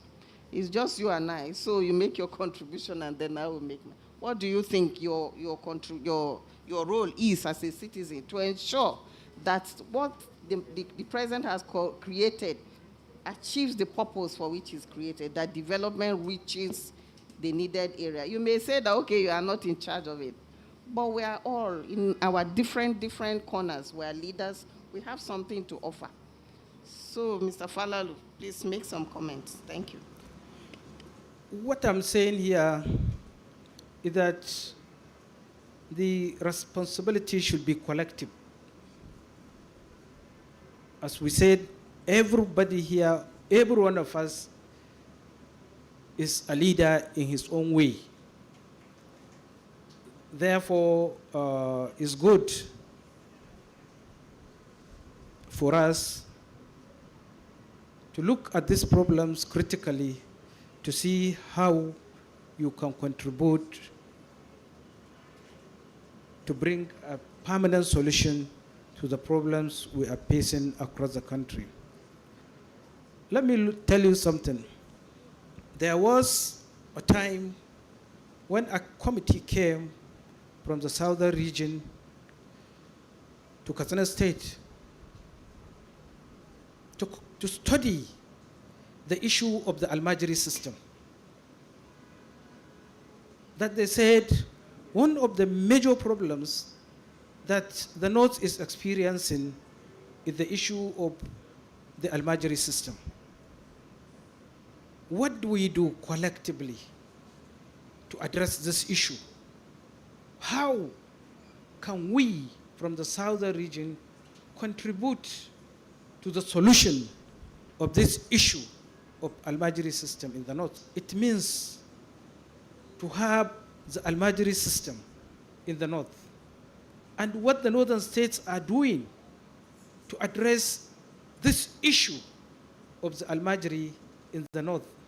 How do we bring these people and enroll them in schools so that at least they will stop roaming and go to the school to learn? And at the end of the day, after so many meetings, discussions, we come up with solutions. Then we look at what was introduced by the Federal Ministry of Education. There is this issue of the Almajiri and designated as Almajiri schools. So with all this, when we sit down individually and collectively and look at issues, problems that are affecting our regions, we can come up with permanent solutions that will address. I think I will just open the floor to get your inputs. What do we need to do to unlock the regional to be done to, unlock the potentials in your region? Does anybody want to make a comment or you want to ask questions? I can see one hand there. Please give him the mic. Good afternoon. My name is Ugochukwu Okoronkwo from Ministry of Regional Development. When my pansec was talking, she made mention of the good old development called comparative advantage. What they had advantage over, they utilized it to measure development. Or even at the national or subnational stage, something is unique about regionalism. That is the comparative advantage. In this dispensation, my question is, what structurally, what have we put in place advantages? Thank you very much. Okay.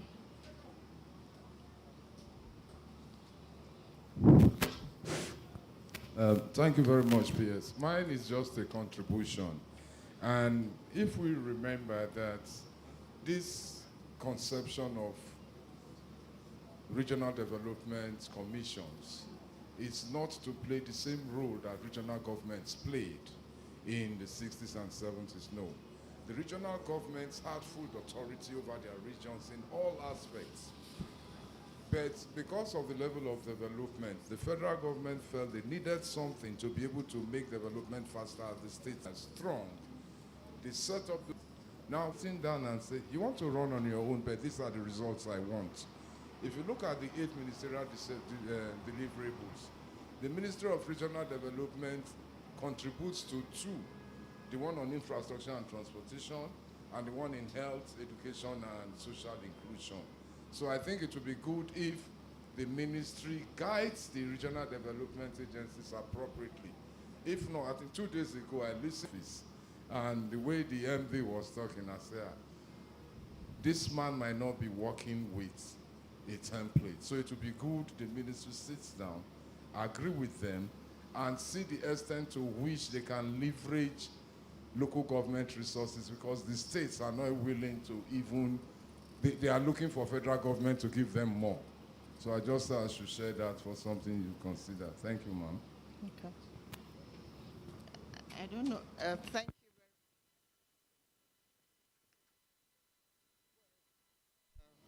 You asked comparative advantage that has been put in place for the Regional Development Commission. Advantage that has been put in place for the Regional Development Commission to succeed, right? I think that's your question. What policies have been put in place? Yes. Or strategies so that they will happen from their Yes. or strategies so that they will happen from their various comparative advantages? Yes. That is what I'm surprised you're asking. Each region and all of that. The overall policy guideline, they will look at it and then draw it out. That's what it's about. That's what it's about. Yes, please. Oh, you want for this time, but this one I must speak because I come from a region that's one of our heroes. Even died for that. I'm from River State. Actually, even died for that. I'm from River State. Actually competed with one another in a healthy manner and development sprung up. It is true, we have read about that. So what is the difference, ma? The difference we read is that strong up. It is true, we have read about that. So what is the difference, ma? The difference we read is that at region and sent a lower percent to the region and sent a lower percent to the federal government. But what remains federal government? But what remains to be seen today is that, particularly from oil, is brought. You will see that up today is brought. You will see that up today that not is the one ready, or they are not to work up today. That not is the one ready, or they are not to work.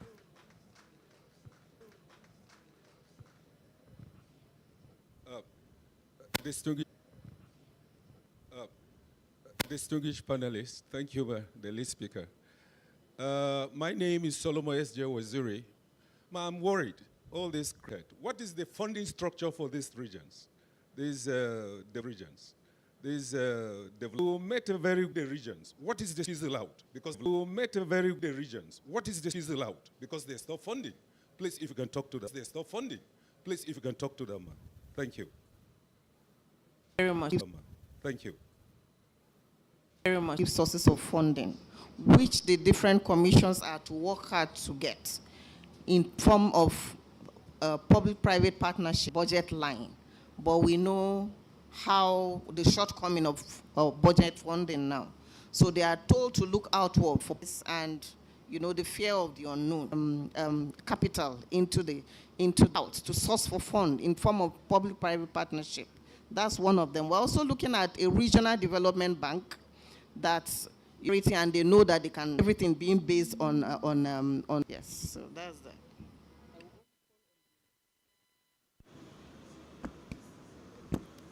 Assist in funding these regional commissions. Like he said, recently that is a commission that comprises states in the Northwest region. Even though it was established, when they now bring a proposal to open offices in each of the Northwest states, they couldn't get the money to rent offices and furnish them. So the states concerned were now mandated by the Forum of the Governors in that region to now fund the staff of the commission in their states. So I think one of the major problems that such commissions are facing is a funding issue. And there is need for the states concerned to put heads together and see how they can complement the funding of such commissions, not leave everything in the hands of the federal government. Because if not, there is going to be a lot of problems with such commissions in the nearest future. Thank you. Thank you very much. Do we have any other contributions or questions? Okay, so having said that, there's no doubt that the idea of the Regional Development Commission is a very good idea if it is run properly. We believe that it will bring about the needed development. And we will hurry to finish the policy and roll it out, and also ensure that the commissions follow through with it to see to the execution. And as many of us as are here in our different regions, let's support these regional development commissions and also hold them accountable. Yes, they were not funded, but they've started getting some funding now, the new ones. And we believe that they are hitting the ground running now. Let's hold them accountable, ask questions, and look for answers. So on this note, I want to thank you very much. I want to thank my co-panelists for this session, and to say that the session has come to a close. Thank you.